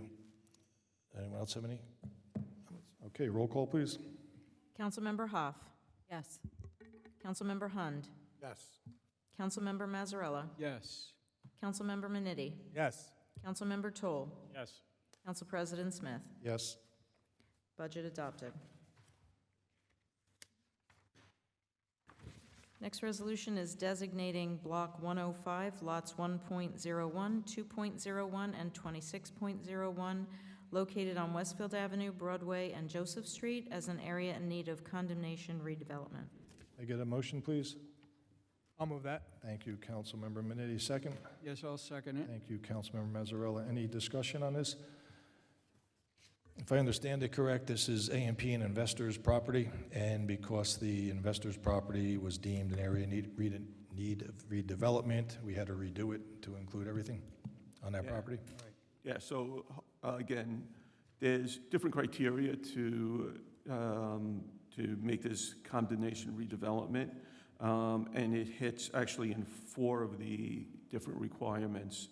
Substandard, unsafe, unsanitary condition, vacant for more than 2 years. The A&P has been vacant since 2007, and as of March of '23, they closed the investors, so now that's also 2 years.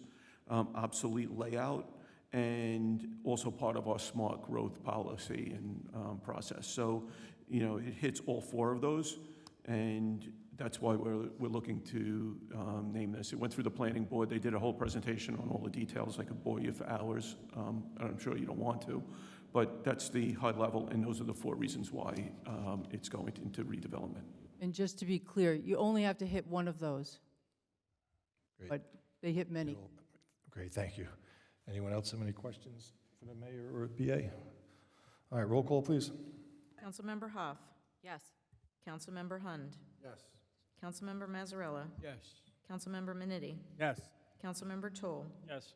Council President Smith. Yes. Okay, number 11 is authorizing the mayor or business administrator and township clerk to execute a redevelopment agreement with 2729 Westfield Avenue Urban Renewal LLC for the tract of land situated at Block 91, lots 8.01, 10.01, and 36 on Westfield Avenue and Washington Street. Can I get a motion, please? Yes, I will move it. Thank you, Councilmember Mazzarella. Can I get a second? Thank you, Councilmember Hund. Any discussion, questions? Jim?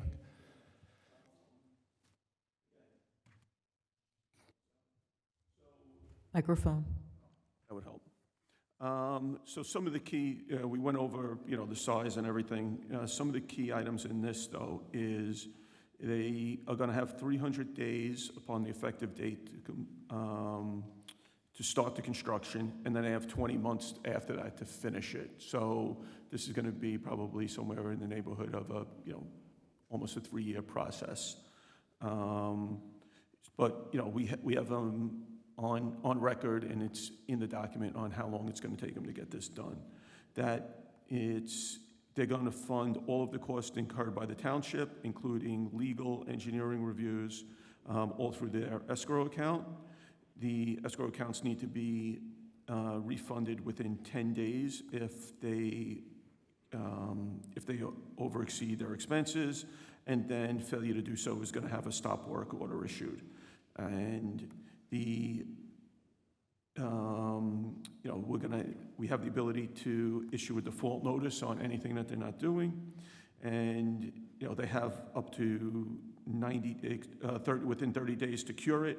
We can extend that to 90 days if, you know, they're not following any of the procedures that are laid out in the redevelopment agreement. And we can terminate the agreement if they don't satisfy any of the requirements, or if they stop satisfying the requirements. and we have the, or if they don't get the mortgage. So if they don't have the financing, we could also cancel the agreement. So, again, it really is just a legal and binding contract between the township and what their rights, responsibilities, and needs need to be, and those are the high-level items that are within the agreement. Thank you for the explanation. Anyone else have any questions for the BA or mayor? Okay, roll call, please. Councilmember Hoff. Abstain. Councilmember Hund. Yes. Councilmember Mazzarella. Yes. Councilmember Minetti. Yes. Councilmember Toll. Yes. Council President Smith. Yes. Number 12 is authorizing renewal of a contract with GovPilot for cloud-based government management software and maintenance in the amount of $92,106.38. Get a motion, please. Thank you, Councilmember Hund. Second? Thank you, Councilmember Minetti. Any discussion? No, this is the system that we use to do all of our applications, dog license, cat license, report of concern, inspections, food inspections, et cetera. So this is our online system. And it is through a state contract, so we didn't go out to bid, so we leveraged the SHI cooperative, not a state contract. Thank you. Roll call, please. Councilmember Hoff. Yes. Councilmember Hund. Yes. Councilmember Mazzarella. Yes. Councilmember Minetti. Yes. Councilmember Toll. Yes. Council President Smith. Yes. Okay, number 13 is authorizing the use of competitive contracting for information technology services and exploring cooperative service delivery. Can I get a motion? Move that, please. Thank you, Councilmember Hund. Can I get a second? I'll second it. Thank you, Councilmember Mazzarella. Any discussion? Yeah, so this is, one of the things that we were discussing is cyber threats, ransomware, phishing, data breaches, continue to increase. We've been looking around for someone who would, package all of the cybersecurity requirements that we need. We're lucky enough to have Nate Klee, who is an expert in cybersecurity, working for us. And we've had numerous meetings throughout the last, 6-8 months with different companies to do this. At this point, we don't have any that are within a state contract, so we're going to have to go out to competitive bid, state contract or co-op. So one of the advantages is if we are non-compliant or have basic coverage, it is a $50,000 deductible and 20% of the next $300,000 as a copay if there's any data breaches. And the level 2 is upgraded to, minimum security for level 2 would be a $25,000 deductible, and that's where we are right now. And then the advanced security would be a zero deductible, zero copay. So right now we have a potential of a $25,000 deductible in the event of a cyber breach. We're going to be working with different firms to come up with a strategic plan to mitigate those risks.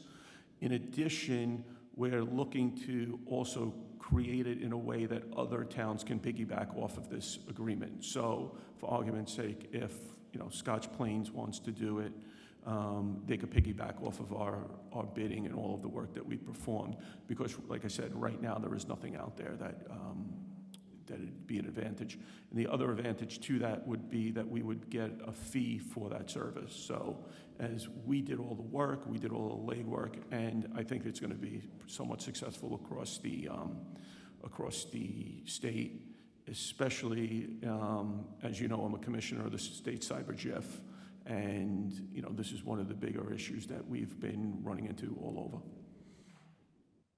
Thank you for the explanation. So it'll kind of be a shared services agreement with surrounding towns? It would be similar to a co-op. It won't be a shared service agreement. So That we makes won't be sense. providing the service. They would be able to piggyback off of our work and our agreement and our establishment of the infrastructure. Great, thank you. All right, roll call, please. Councilmember Hoff. Yes. Councilmember Hund. Yes. Councilmember Mazzarella. Yes. Councilmember Minetti. Yes. Councilmember Toll. Yes. Council President Smith. Yes. Number 14 is award of contract to Schaefer Fireworks for a through a non-fair and open process for the July 4th display in the amount of $18,725. I'll move that. Thank you, Councilmember Toll, and second, Councilmember Minetti. Thank you. Any discussion? Yeah, this is the same company that has done our fireworks, I think, pretty much since I was on council in 2000. You know, we went out to the qualified purchasing agent, went out and solicited 3 vendors. Schaefer Fireworks is the one we're going with, who came in at $18,725. Bay Fireworks did not respond, and Garden State Fireworks is not available for the 4th of July. So we followed all of the purchasing requirements, and the suggestion is to go with Schaefer for $18,750. Great. Thank you. Or $725. $725. Roll call, please. Councilmember Hoff. Yes. Councilmember Hund. Yes. Councilmember Mazzarella. Yes. Councilmember Minetti. Yes. Councilmember Toll. Yes. Council President Smith. Yes.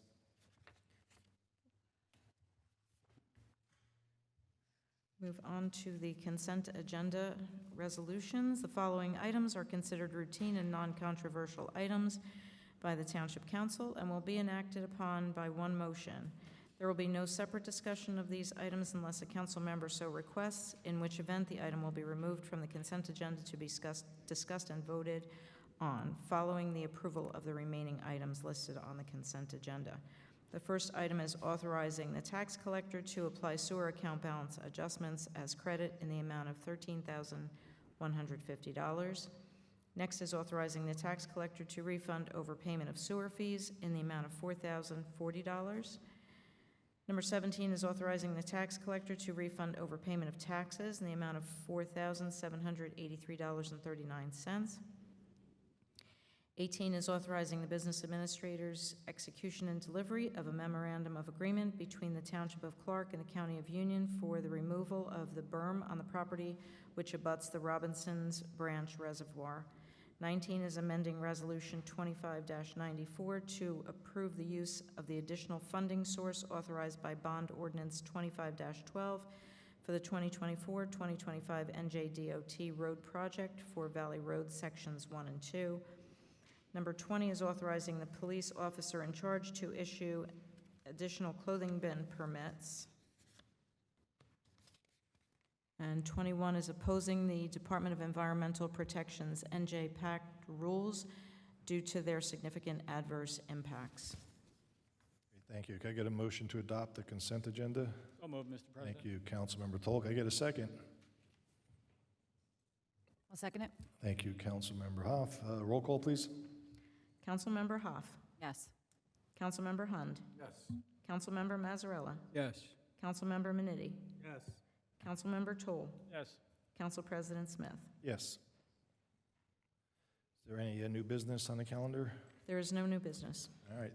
All right, at this time, we'll move to public comments. The public comment portion of the meeting is to allow the public to bring to the council's attention their concerns or comments in accordance with NJSA 10:4-12A and the Code of the Township of Clark. Each person addressing the council shall give their name and the town in which they reside to the clerk.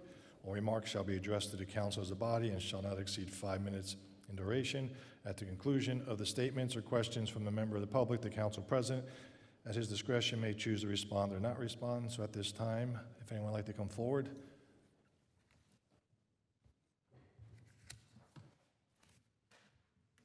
Nancy Twaskis Clark.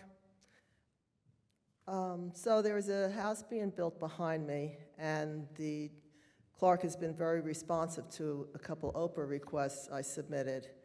And one of them did reference the town ordinance that controls the size of residential properties. And it does say 35 feet, and that's what came back in the Oprah request.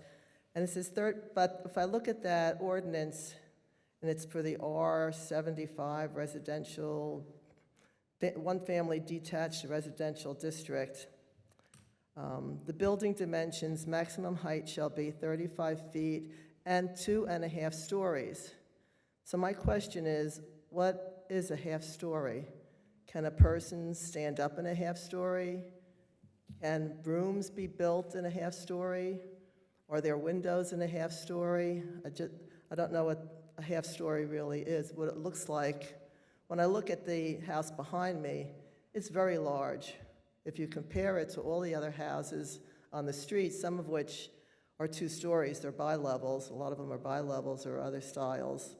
And this one, is like a castle at the end of the block. So my question is, how do I find out what a half-story is? Jim, you have any recommendation? Stop in the building department? I would have to talk to Art, our building inspector, zoning officer, and I'm sure we could get an answer for you tomorrow. Okay, all right, thank you. Thank you, Nancy.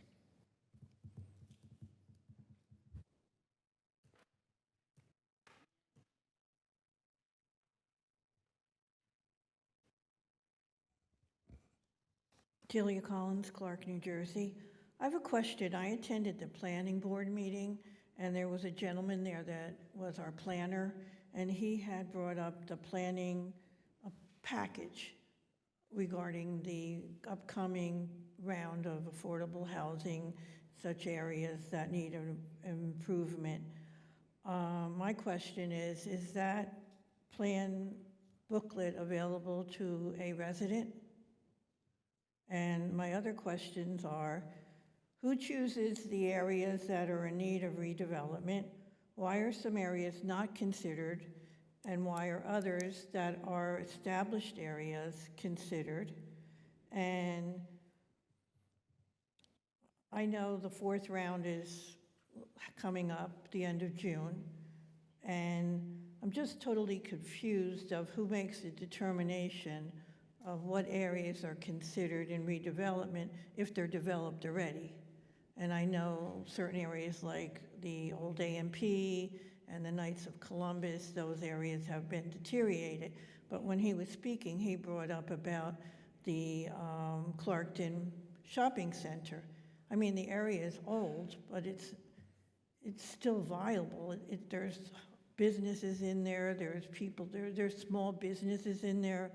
And then I forget one of the other areas, but there's other areas in town like Central Avenue behind Chili's going towards Bartell's.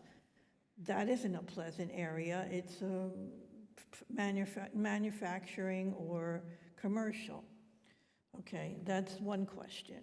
My other question is, I just read that we've appointed a new police director.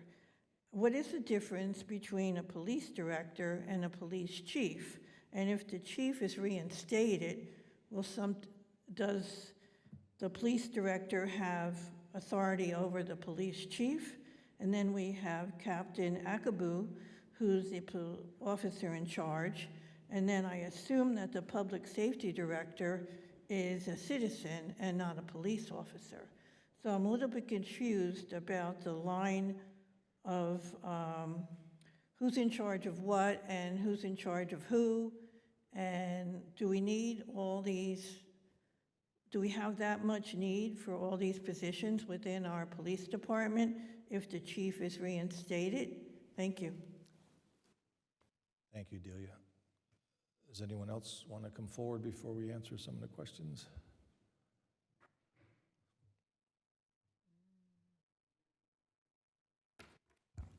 Hello again, John Greaves from Clark.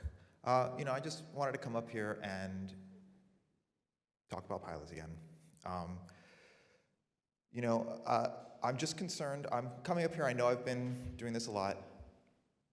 I would really just like to make it clear that I'm coming up here as someone who's a concerned resident. I'm not trying to attack you guys. I'm not trying to be someone that's, trying to create a problem. But I'm trying to attack problems. I'm trying to see if we can notice some of the issues, and I would like to work with you to fix the problem. I'm not trying to be abrasive.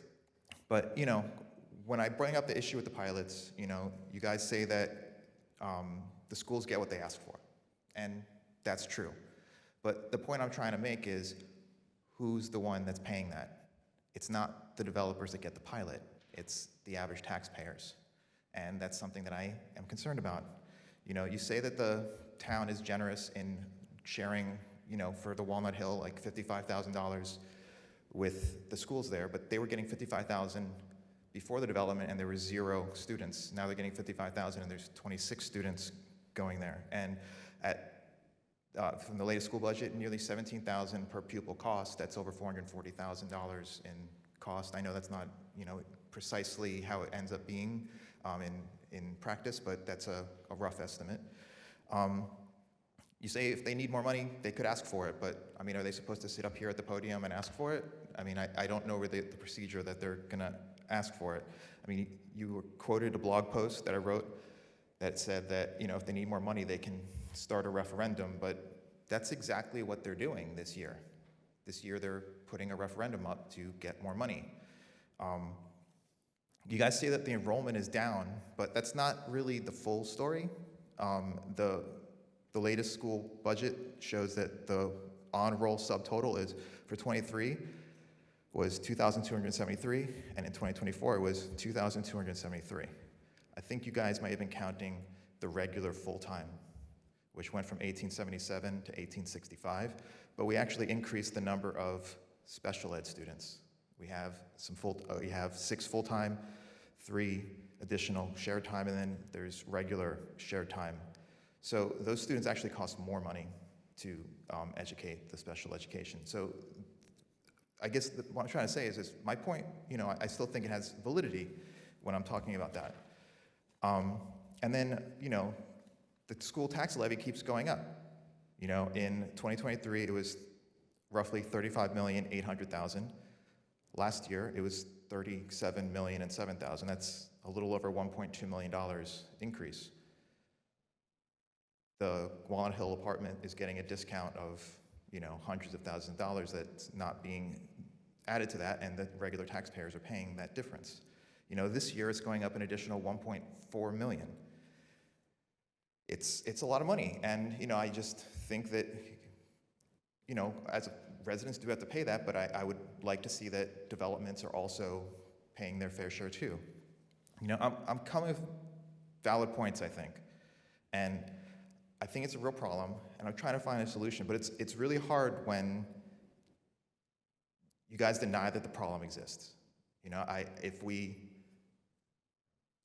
could see together that what's going on and then work to come to a solution, that's what I'm trying to do. So I'm saying there's a problem here, I'm asking you to see it, and please address it, and with the next pilot, and it seems like there's gonna be more pilots there on Westfield Avenue. I recognize we have to incentivize things, but I want to make sure that schools are taken care of as well as the average taxpayer. That's it. Thank you. Thank you, Mr. Greaves. Anyone else like to come forward? All right, seeing no one, I'd like a motion to close this portion. Actually, before we close it, let's answer the questions. All right. Mr. Greaves, I'm not going to get into the pilot. We've gone down this road. I'll take it. For 2 years. Give me a second, Mayor. The bottom line is, close now. Oh, well, all right, let's close it first, then we'll speak. All right, motion to close this portion. So moved. Thank you, Councilman Toll, and then Councilman Mazzarella, second. All in favor? Aye. Any opposed? The bottom line is a builder or developer will not develop these properties. So if you want, we can keep these properties vacant like they are, collect the tax money on those properties, and let the town look like crap in those areas. We're trying to get this town developed, and part of the state program to get these developments going, and an incentive, is the pilot programs. We have reached out to the Board of Ed and the superintendent, and I'm going to let Mayor Albanese take over from here, because I know you had communications with Mr. Grande regarding the budget and if they ever need any extra money. Okay, so first, let me explain the process. The school is its own entity, and they have elected officials that manage it, okay? If the school cannot stay within the cap, they can go out for a referendum. Now, this year, there was a special allowance made for schools that didn't meet certain criteria, and Clark was one of them. And they could have gone out and gotten a larger budget, but they didn't. I spoke with the superintendent. He said they chose not to go out. They did not need additional funding at this time. Their needs were met. But That was a special situation this year, okay? Because a lot of schools lost a lot of funding. And unfortunately, taxation without representation occurred. And the governor said, no, you can raise it if you want, if you qualified and you didn't get enough funding. Are you with me on this? Okay, so the school is independent. We don't give them money. We don't gather money for them. They are an independent entity. Individuals run for office for the Board of Education, and they run it in accordance with laws. Okay? The referendum that's going out is related to capital. Capital is not operations. Did the budget go up? Yes. Many of our budgets are related to labor. Labor has gone up. We have collective bargaining agreements that have been negotiated that we have to adhere to. So that is how school funding works. And it's very simple if you look at the laws, and I know you are interested in it, and you continually ask that question, so I suggest, if you like, I can send you the laws that I suggest you start out with to read, and if you have any questions, you can come and meet with me, and I will be happy to answer your questions. But regarding the schools, their budget is approved by the Department of Education. We cannot give them money. We're governed by the DCA, Department of Community Affairs, specifically the Division of Local Government Services. Our budget goes to a different group to get approved. Okay, so that takes care of the school funding. I do have the email with me. If you want to see the email that I received from the superintendent, I can show it to you. He told me he has enough money, okay? What was the other point on the police chief? No, John had a different question, right? He had a second one. Yeah. Oh, no, I want to get back to redevelopment. Yeah. Sorry, redevelopment. You have videos of properties on your website critical of the town and the administration of what they've been doing. You criticize it. Well, what developers are coming and knocking on our door, banging it down to build there? It's been going on for years and years. And people are tired of it, and we want to take action. And that means that we have to get developers who will be attracted to build within this town. Now, for the third round of funding for affordable housing, we chose those properties. It's very hard to close deals there. When a developer comes in, they want a reasonable size lot. They have to deal with all different owners, and not everyone's on the same page. And you know what people think after a while? They think, my property's worth a lot because now someone else bought next door. Now I can hold out. It's kind of like in Atlantic City when you go down on the boardwalk and there's a little house in the middle. They never sold. We don't want that in our town. So on one hand, you're critical, tell us not to negotiate with these developers. We're competing with everyone in the state for these developers. So I hope you take that into account. And like I said, check out your own website where you look at the criticism that was made in those videos going back years and making recordings of council meetings being critical of what had been done. So we are doing our best in that regard, and we intend to get results. So I think that answers those two questions. Nancy had the question about the roof. You can check with the construction official, but I think it's like if you get a Cape house and the roof is peaked, and when you go in the room, some parts you can't stand in because it's a peaked roof. I think that's what the half roof might be, or the half floor. Delia's question. Believe me, we've had, for the past 4.5 years, I thank all the officers working here for everything they've been through, and especially these two captains right here, all the hard work they're doing, and it's not easy carrying all the bricks. We had supervision here from the county, they're gone. We are going to go ahead, and we're hiring a police director. We're extremely fortunate. I can't tell you how lucky we are to be giving an offer to a director of the police, who will be Pat Grady, who grew up in this town, is dedicated to his profession, has worked almost 25 years in the public sector for the county and for our police department right here in Clark, and was a captain here and is well respected. He then left, went into the private sector, and ran an operation from the ground up that is probably larger than most police departments in the state of New Jersey. So he's got a plethora of experience, and I'm pleased that he's going to be joining as the police director. A director does not carry a gun. A director will set the policies and procedures, go over the budgets, be a liaison to the administration. And that's pretty much the difference, okay? Hopefully that clears that up. What will happen in the future? We're going to take one step at a time. We've got to get everything back in control here in Clark. And like I said, I couldn't be happier to have Pat Grady as the person who we are able to engage with this opportunity. Did you have another question? What was the other one? There's two. The other one had to do with the property selected for the affordable housing. Oh, yes. Thank you. Okay. It's a little confusing because we don't have any available properties really, right? Everything that was identified in the third round was principally down on Westfield, but there were other properties as well. What happens is we need to identify, since we don't have any available properties, we have to identify properties that have a realistic development potential.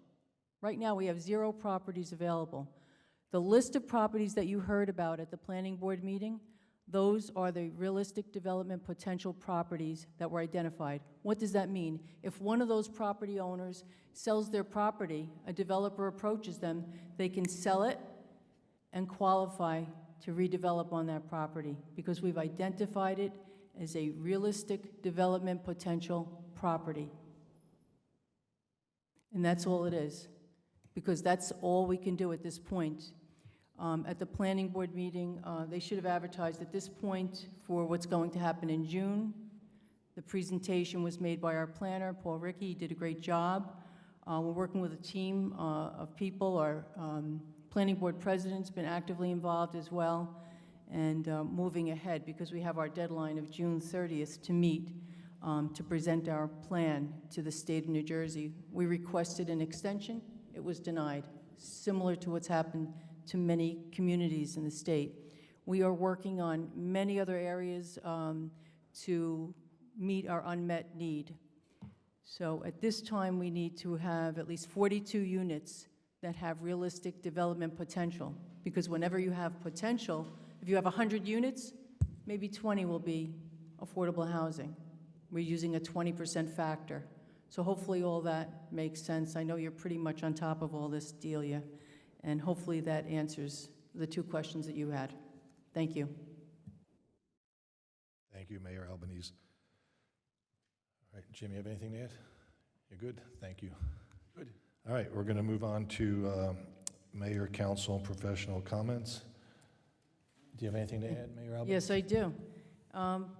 First of all, I want to thank the council for approving those minor changes in the motion picture ordinance. I want to thank Jim Ulrich and especially Elizabeth Klee for all their hard work they did on this. So we wanted to keep it moving.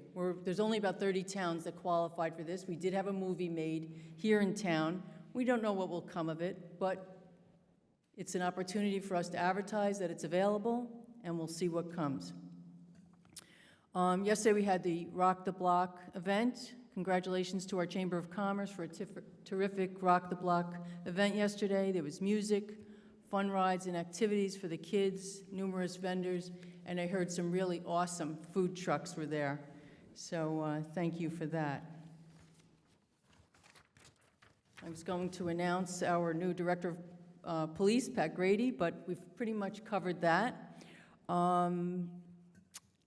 Primary elections coming up. For those who are registered as a member of the Democrat or Republican Party, you can come out to vote. It's too late to change your partisan declaration. However, if you're unaffiliated and you would like to vote in either one of those parties, you can go to the polls and declare yourself as a member of one of the parties and vote on June 10th in the primary. You know, your vote will matter if you vote, but if you don't vote, it doesn't matter.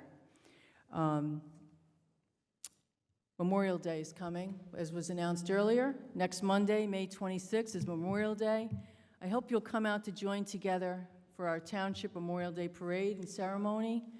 The parade starts at 9 a.m. We will hold, after the parade, we'll gather in front of ALJ High School at the end of the procession, where the veterans will conduct a ceremony to honor our Clark fallen heroes and veterans and those currently serving in the military. So I want to again thank the many generous organizations and citizens who donated. We'll be commissioning, I'm pleased to tell you, we'll be commissioning the creation of 4 plaques, including fallen heroes from the Civil War to date that were previously missing. So today the weather forecast looks good, so we hope to see you there. And that covers everything I have. Thank you. Thank you. Councilmember Huff. All right, I'll try to make this quick. So I wanted to say congratulations to the basketball champs from the tournaments. It was great. It was, the girls were from my daughter's grade, the boys were from my son's grade, so it was so nice to know most of the kids that were here. And it was so well run, obviously, by Council President Smith and my perfect brother-in-law, Jason, and his team, so I just wanted to acknowledge that. I wanted to say welcome to our new police director, Grady, which I think, as the mayor said, is a fantastic addition because of the great experience, expertise, and the deep Clark roots that are coming forward. And congratulations to all of our officers that were honored tonight, especially on the heels of National Police Week, which kicked off, obviously, with that incredible rescue of the crash victim. Quite frankly, to me, exemplifies why they deserve those honors and awards and appreciation, so please continue to stay safe. As a DPW wife, I'm grateful and thankful every day, but especially this week, so would just encourage you to show a little extra love to the DPW, and thank you to ours, whose work is endless and, quite frankly, of critical importance. I do want to say thank you to the Finance Committee, my fellow council members, and the administration for the, we talked about it before, but just for this fiscally responsible budget. I remember being on the Board of Ed, 5 minutes or so ago, and we were looking at hundreds and hundreds of dollars in tax points and things that went up, and I think $53 as an increase, I think is absolutely fantastic in light of everything that we're still doing. I also think that from my experience, if I could just be personal for a second, obviously relatively new, I'm still the newest person to the council, I obviously have questions, and being able to ask them and get such clear answers, but even just sitting here and listening now to the BA, there's just such clear and non-nefarious explanations that show, I think, what's very forward-thinking, it's responsible, and it's a transparency that, quite frankly, isn't necessarily new. But all of these questions, I sat here, and I'm just going to say it, I sat here kind of super impressed that with no advance notice, to sit there and see the BA answer everything so competently, because in my world, and I want to be very clear about this, in my world, before I ask my corporate or whatever questions, I always ask ahead of time, because when I have my meetings, I want the answers, and I want to be very clear, because it felt like there was a feeling that there's a suppression or some sort of not a desire to ask questions. Submitting your questions in advance allows for you to get the answers now and not have it be a performative stand up and ask questions that don't go anywhere. I ask questions because I want to know what the answers are. So if I think people reach out, they talk to all of us, they talk to the administration all the time. So you should absolutely ask questions, but just because you email your question in advance doesn't mean you're keeping it secret or hiding it from the public. It means that most people probably are not going to be like our BA and rattle off the answers to the 7,000-page document of the budget with all those things so easily and completely. So I appreciate that. I think that was great. I know you've answered all my questions over and over again. So I think asking questions are great, but to get answers then and now in a transparent way kind of brings around the answers that everyone's looking for, and it's not just performative. So again, I would say, thank you for all the work that's been done. Yesterday, like the mayor said, the Rock the Block was great. I'm going to dream about that one food truck and find Fairfield, New Jersey for those potato pancakes again. And I'm looking forward to the parade on Monday. Thank you very much. Thank you. Councilmember Hun. Thank you, Council President. Just again want to congratulate Pat Grady on his new appointment as the police director. I've known Pat for many years. I know his family very well. Someone's mic is on, if they could turn that off so we don't have the echo. Thank you. So congratulations, Pat, on coming back to town and being that police director to assist both Captain Lott and Captain Akabu, who, as the mayor stated, have been under incredible stress, but having shouldering a large burden the last few years, and now they'll be assisted with him, and he'll help them through their way. To the police officers who were honored tonight, congratulations. That was well-deserved. Shows our police force in action. Last week, we saw really in action in life-saving events and putting their lives on the line. Always want the police officers to be safe out there, but to do their duties, which they do very well, and we're very thankful for that. So congratulations to them again. Congratulations to the travel basketball program. An outstanding year for them, for the boys and girls. As was stated earlier, the most teams that have won the tournament, Councilman Smith and myself, our past presidents. I know if we were lucky to have one team a year win the tournament, that was fantastic. So to have the number we had tonight is spectacular. So kudos to the coaches and parents and the players for that. Finance team, thank you very much. Christy, thank you for your first full term on the budget. Jim, thank you very much for you and your team doing what they had to do. And the members on the council here that were involved in that as well. $53 increase from the town is spectacular and was well thought out and very fiscally responsible. The mayor pointed out that we received, she had emailed the superintendent, and the superintendent responded to her saying that they were not in need of any extra financial assistance from the town. The pilot programs are there in order for the town to keep moving on, and without the pilot programs, it's already been said, developers will not come into town and develop a property where they're not going to make money. The world today is about making money, and at all corners of the world, it has to be driven by profit, and if there's no profit for a builder to come in and do, they will not do that.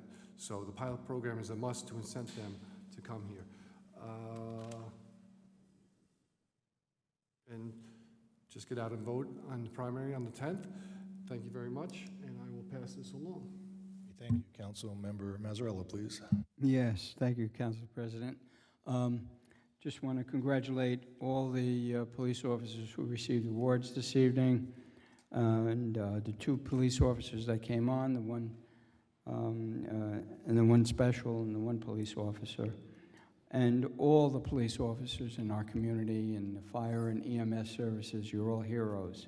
You're here to keep our community safe, and I really appreciate your efforts, and I know all of our residents do as well. And ladies and gentlemen, as I say each month, if you see here something that doesn't seem quite right, call our police department. They're going to come down. They're going to come down quickly to ensure your safety. So until next month, be safe, stay well, God bless. Thank you. Councilmember Minetti. Yeah, thank you, Council President. I'm going to address two things before I get to my prepared remarks, if that's okay. The first one is on the budget. The budget was introduced about 30 days ago, if I'm correct, and over the last 30 days, not one person, any citizen, anybody running for a political office has emailed, text, or called the business administrator to ask any questions. And I find it ironic that a person that will open a decade of tax appeals to review tax appeals over the last 10+ years would not take the last 30 days to ask questions about the budget. And then they come into a meeting that's publicized, that's on TV, and then ask the questions that tries to catch the business administrator or someone on council off guard. This is a person that wants to run this town, doesn't want to work for this town, doesn't like this town, and all he does for the last 2 years is complain about this town. We've been hearing about pilots for the last 2 years, and not once that same person has never contacted, spoke to, emailed, text the Board of Education to see if they had enough funding. And then on his website, he writes about pilot programs from another town and he says, they do it right, we do it wrong. We do it wrong. Everything in his eyes is incorrect about this town. And for the last 2 years, I've been hearing how much everything's a problem, from the developers, to the teachers, to the schools, to the Board of Education, to the council, to the mayor, to our police department. And I gotta tell you, I'm tired of hearing it. The problem is, Mr. Greaves, that you live in this town, you're not living this town. This is a great town with great people. You come up here, you say you want to work with us. You don't make suggestions. All you want to do is catch us off guard. You say you have legitimate questions. They're not legitimate. They're here as a political ploy. That's all it is. It's all political to you. Not once you come up with any solutions, not once you say anything good. You even attended our Easter egg hunt and posted a picture of yourself, not even the children of this town, that were having a great time collecting Easter eggs. You were saying, hey, we were there. Where were your children in that picture, or the Easter Bunny, or the members of this community that were making pictures with the children of this town? It's all political to you, and I'm going to constantly remind the Township of Clark how political it is. And I'm sorry to the people and the citizens of Clark that they have to sit here for over an hour listening to this. We should be celebrating the accomplishments of the people around us, like our police department got awards tonight that have achievements in protecting this community. We should talk about next door at 6 o'clock tonight that our student athletes received their varsity letters, some of them for the very first time. And not to mention that I won't see on your page about the tennis team that today won the county championship and is heading to the States tomorrow. Our children, you're right, Mr. Greaves, are very important to this town. But start celebrating their accomplishments and their achievements. And stop saying they're getting gypped and they're not being taught correctly and our teachers can't do their job. That's what you say. You say our teachers are no good, our Board of Education can't run anything, and I'm speaking, I didn't interrupt you, don't interrupt me. You tell us about our developers and that they create these eyesores in this town. It's on your website, not mine, where you talk about Walnut Avenue, including 26 new students in our schools, but you didn't talk about CubeSmart that didn't put any into our schools. So your logic is Walnut Avenue should pay more, but what about CubeSmart? Should they pay less? Or should Ms. Collins pay less because she doesn't have children in our school? Or should I pay more because I have a son in my school? I'm just tired of hearing it. Maybe instead of sitting there and trying to cause problems and make it a versus, maybe work with us and talk about the solutions and try to make it better. Tweak it to make it better. I'm done with you. I'm just tired of hearing it, I gotta be honest. Again, Chatham sounds like a really good time. They have houses for sale. And I'll ask you again, it's gonna be posted in the paper, but when the hell are you leaving? All right, with that being said, I'd like to congratulate the police department, again, all the hard work keeping our town safe. The students over at Johnson tonight receiving their varsity letter, congratulates them. I wish them all the best on their future endeavors. I want to thank the business administrator, the mayor, and Christie for their hard work on their budget. I mean, we should be thankful that with the rising costs of everything, insurance is going up 20 and 30%. You should know that you're a business owner, liability, workers' comp, pensions, everything else going up. We're getting a $53 average increase. I'll take that any day of the week. And then finally, I had one other thing. I'll skip it, but I just want to wish everybody a happy and safe Memorial Day. And I'm done for tonight. Thank you. Councilmember Toll. I'm going to wing this one. Mr. President, members of the council, what did we see tonight? This is a room of politics and government and running a community, but what did we really see tonight? What did we see in this audience? Not political discord, but happy young faces of our township, our future. It's not about us, it's about them. Giving them a certificate with their name on it, that little bit of something at a young age goes a long, long way in investing in our future. Not political nonsense. Those kids were so lit up because they were awarded for an accomplishment at an early age. And we must take that and look at that and say, they are our future. They were great. They deserve that recognition. Thanks to the mayor and the council for doing such a great thing. There's so many really good kids. Not all kids are athletic. I was not a jock when I was a kid. I was more of an egghead, but I was a weird guy too. That's why I ended up on council. What was I thinking? Let's get back onto a couple of issues. A lot of things going on tonight. Those we lost. Sergeant Hugh Clark, at age 101, U.S. Army veteran, serving in World War II, at the rank of Master Sergeant. He was a participant in the Normandy invasion. He lives in Clark. He died at 101. How do we repay that debt? Normandy. Did you ever see the movie Saving Private Ryan? That's what he lived. Not a movie or not a fictional interpretation, but he lived it, and he lived right here in this town. He could have lived anywhere in the United States, but he chose Clark for over 60-some-odd years of his life and lived here. That's somebody we would take a moment of. Now, the next one. James Crincoli, age 50-year resident of Clark, U.S. Army veteran serving in Vietnam. Serving also as a member of the U.S. Coast Guard Auxiliary for over 25 years, who is my wonderful neighbor and a friend to the residents of Dorset Drive. I live on Dorset Drive. I have Enrique and Marlena and their wonderful children next door to me. Then I have Pat Grady next to me, and then I had James Crincoli. What I'm saying to you is, anytime it snowed, Mr. Crincoli was out with his plow or his snowblower, and Pat would be out there. I want to tell you what just happened tonight, which I just found out about. And when you're talking about Pat Grady, the type of person he is, I've known Pat Grady for basically all of our lives. His father used to come over when he first bought the house next to me. What did he do? Mr. Crincoli died in the beginning of April. He was sick. He was 80-some-odd years old, but he was a neighbor and a friend. We didn't know he was sick. But what did Pat do? Mr. Crincoli died in the beginning of April. His daughter lives out of state.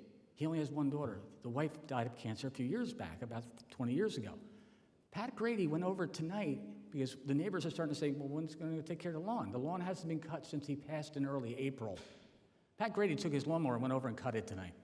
That's the kind of a neighbor he is. That's the kind of a director he's going to be. Not just, oh, I've got a badge, I got a title. He goes beyond that. Anybody who does that, that's a really good guy. And that's a good family. And you shouldn't be questioning things. It's not about, oh, well, he's got another salary, what are you going to do about this? So is that his retirement? He's beyond that. There's Clark, and there's beyond that. He's everything. And I highly recommend him for any position and support him 1,000%. Let's continue with this. The Resi. I'm driving home from work. I work south of here, and I come up the Parkway on May the 8th. It was a beautiful, hot summer day, and I'm driving up Parkway North. Every time I get back into town, I'm happy, because I know I'm back home, thank God, even though the Parkway stinks with zooming, driving, and traffic and everything else. But here's the story. I'm driving up, I cross into the borders of Clark, go past the Masson Hill Road Bridge, and I'm going along Parkway North, doing about 60 miles an hour in my car, right lane. I'm getting close to the Resi, and it always gives a little flurry in my heart because I love the Resi. I love this township. But then I saw something I have never seen before. I see kids on the Parkway Bridge doing leaps into the Resi. I thought that was peculiar. I've never seen that before because I've been in this town. I swam in a Resi when I was a kid. I was thrown in by the big kids, and it was polluted. But we did those, and those are childhood experiences. Not good ones, but they were. So I continued up the Parkway, and I got off on Brant Avenue, drove down to Miller Avenue, that's right next to the Parkway Bridge, and I got out of my car, and I called headquarters because there's kids swimming underneath the Resi Bridge. And I'm like, am I going to be an ogre and just rat these kids out? They saw me, and they started swimming across the most treacherous part of the reservoir. It is right behind Wendell Place, where Mr. Harrison lost his life, and one of the young youths of 1972. But they ran over and they jumped up on and ran up into the Wendell Place area. I got in my car, I called headquarters, and then I drove over to the Wendell Place area to see if I could find these kids. And one of the residents goes, yeah, they were just coming out of the woods. They're all wet. They're going up that way. So, but things like this shouldn't be happening because if we had another tragedy, that's not safe water and jumping off a Parkway Bridge. But they found fun in it. And I just hope to God, if you see anybody out on the Resi, call the police, not the 911 number, but the 732-388-3434 number. Let them know there's somebody in the Resi. They don't belong there because we don't need to have anybody get killed. They're too young. Enjoy life. I know it was hot that day, but come on. Okay, last thing. Al Barr, Councilman Barr, Memorial Day is coming up. It's because of you we have the Memorial Day Parade. It was done back in the 40s and the 50s. It used to be called I'm an American Day Parade. That was the predecessor to Memorial Day. But we never had a parade. The other towns did, but that guy right there in the blue shirt in the front row said, let's have a Memorial Day parade. I think we should honor the veterans. And the previous administration signed off on it, and because of him, he gets forgotten. Why? Because other people are running it, because it's a real professional job now. And Al, thank you. Thank you for putting that and planting the seed for the next generation, because they're going to have all the kids that are sitting there and seeing their first Memorial Day parade because of you. And we thank you for that. Now, I got to throw this out there. Bill Duffy, Captain Bill Duffy, Clark PD, retired. But Bill Duffy got a pension for history. I was the Township of Clark. What was I thinking? I can tell you right now. It's a great subject, and I love it, but you got to really be into your subject matter. And Bill Duffy picked up on those because he saw the old memorial and saw the names, and he goes, what do we know about these kids? And he kept going through each and every one, and it's a passion with him. He's dedicated. He's a really dedicated guy, and he's a great guy.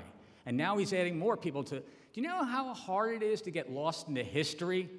I found James Bowman for him, and that was just me going through an obituary from one of the Sheppersteins who became a Cordes, and it was just a little blurb in the bottom of the 1944 obituary for somebody else that we were able to get James Bowman.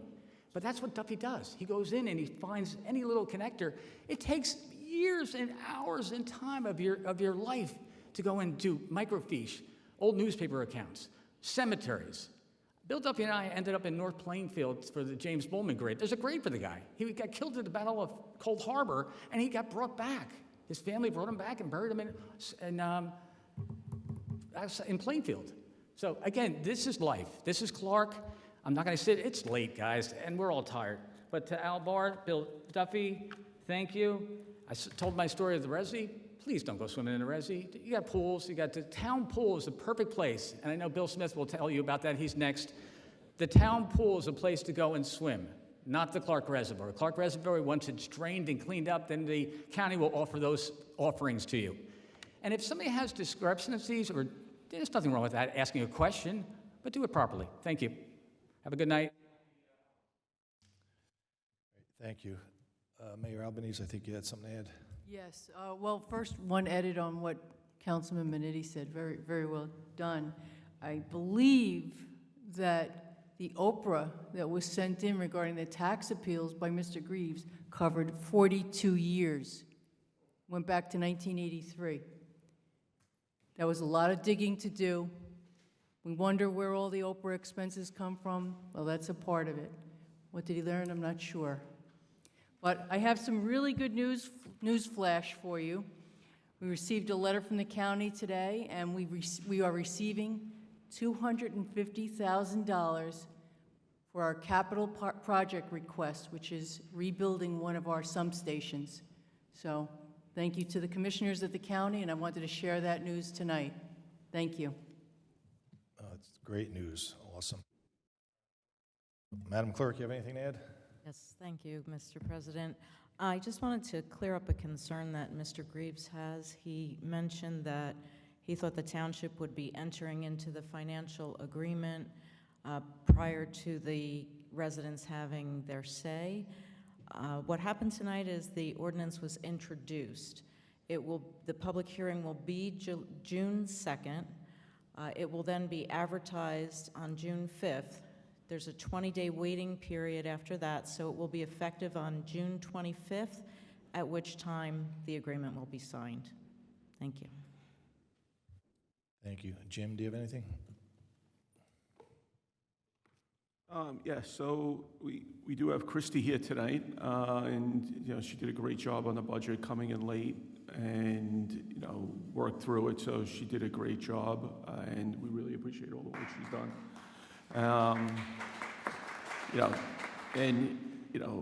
We worked really well with the council, the finance committee, just getting through everything. So I appreciated all the support and all the ideas that came out of the council, because working together is how we make it work and get through this process, because it's never an easy process, especially with all the curveballs that the state threw at us this year and pulling grants at the last minute and making final, last minute adjustments that we did. But, we got through it.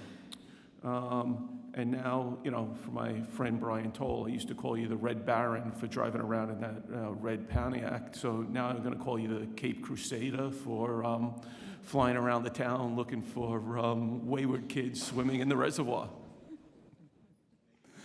That's all I have. Everybody have a good night. Oh, one comment. Jimmy, you want to mention something about the grass, you said? Remember? Oh, I thought you did that during your, No. Yeah. So everybody, we're having a lot of problems with DPW, with the grass and the leaves in the bag. You can't put rocks, you can't put branches, and you really can't put the mulch bags. So we're having, when we take them to be dumped, they're contaminated and they won't take them. So it's causing a delay for our DPW. It's causing issues throughout the processing of the bags.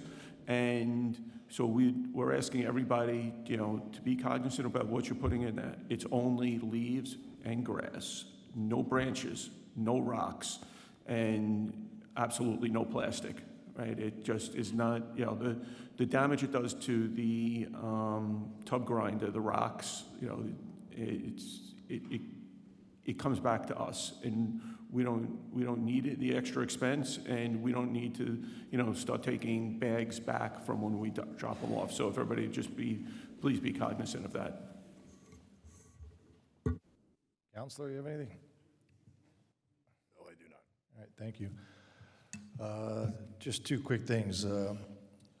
Mr. Greaves, on the pilots, and the last time I'm going to address the pilots with you, you continue to come in here and your concern is the school. Maybe you should run for the school board, and maybe you should go to more of their meetings or reach out to Ed Grande, the superintendent, and voice your concerns, because that seems to be the biggest concern. You're constantly coming here saying we're not giving the schools what they need. If you think the schools need more, go get on the Board of Ed and work out that. Again, the parade is Monday. Please come on out and line the streets of Westfield Avenue. It is a great day in the township, and hopefully we'll see you there. And that's all I have this evening, so we will see you next month. Motion to adjourn. Thank you, Councilmember Toll. Second, Councilmember Manitti. All in favor? Aye. Any opposed? All right, thank you. See you 2 weeks.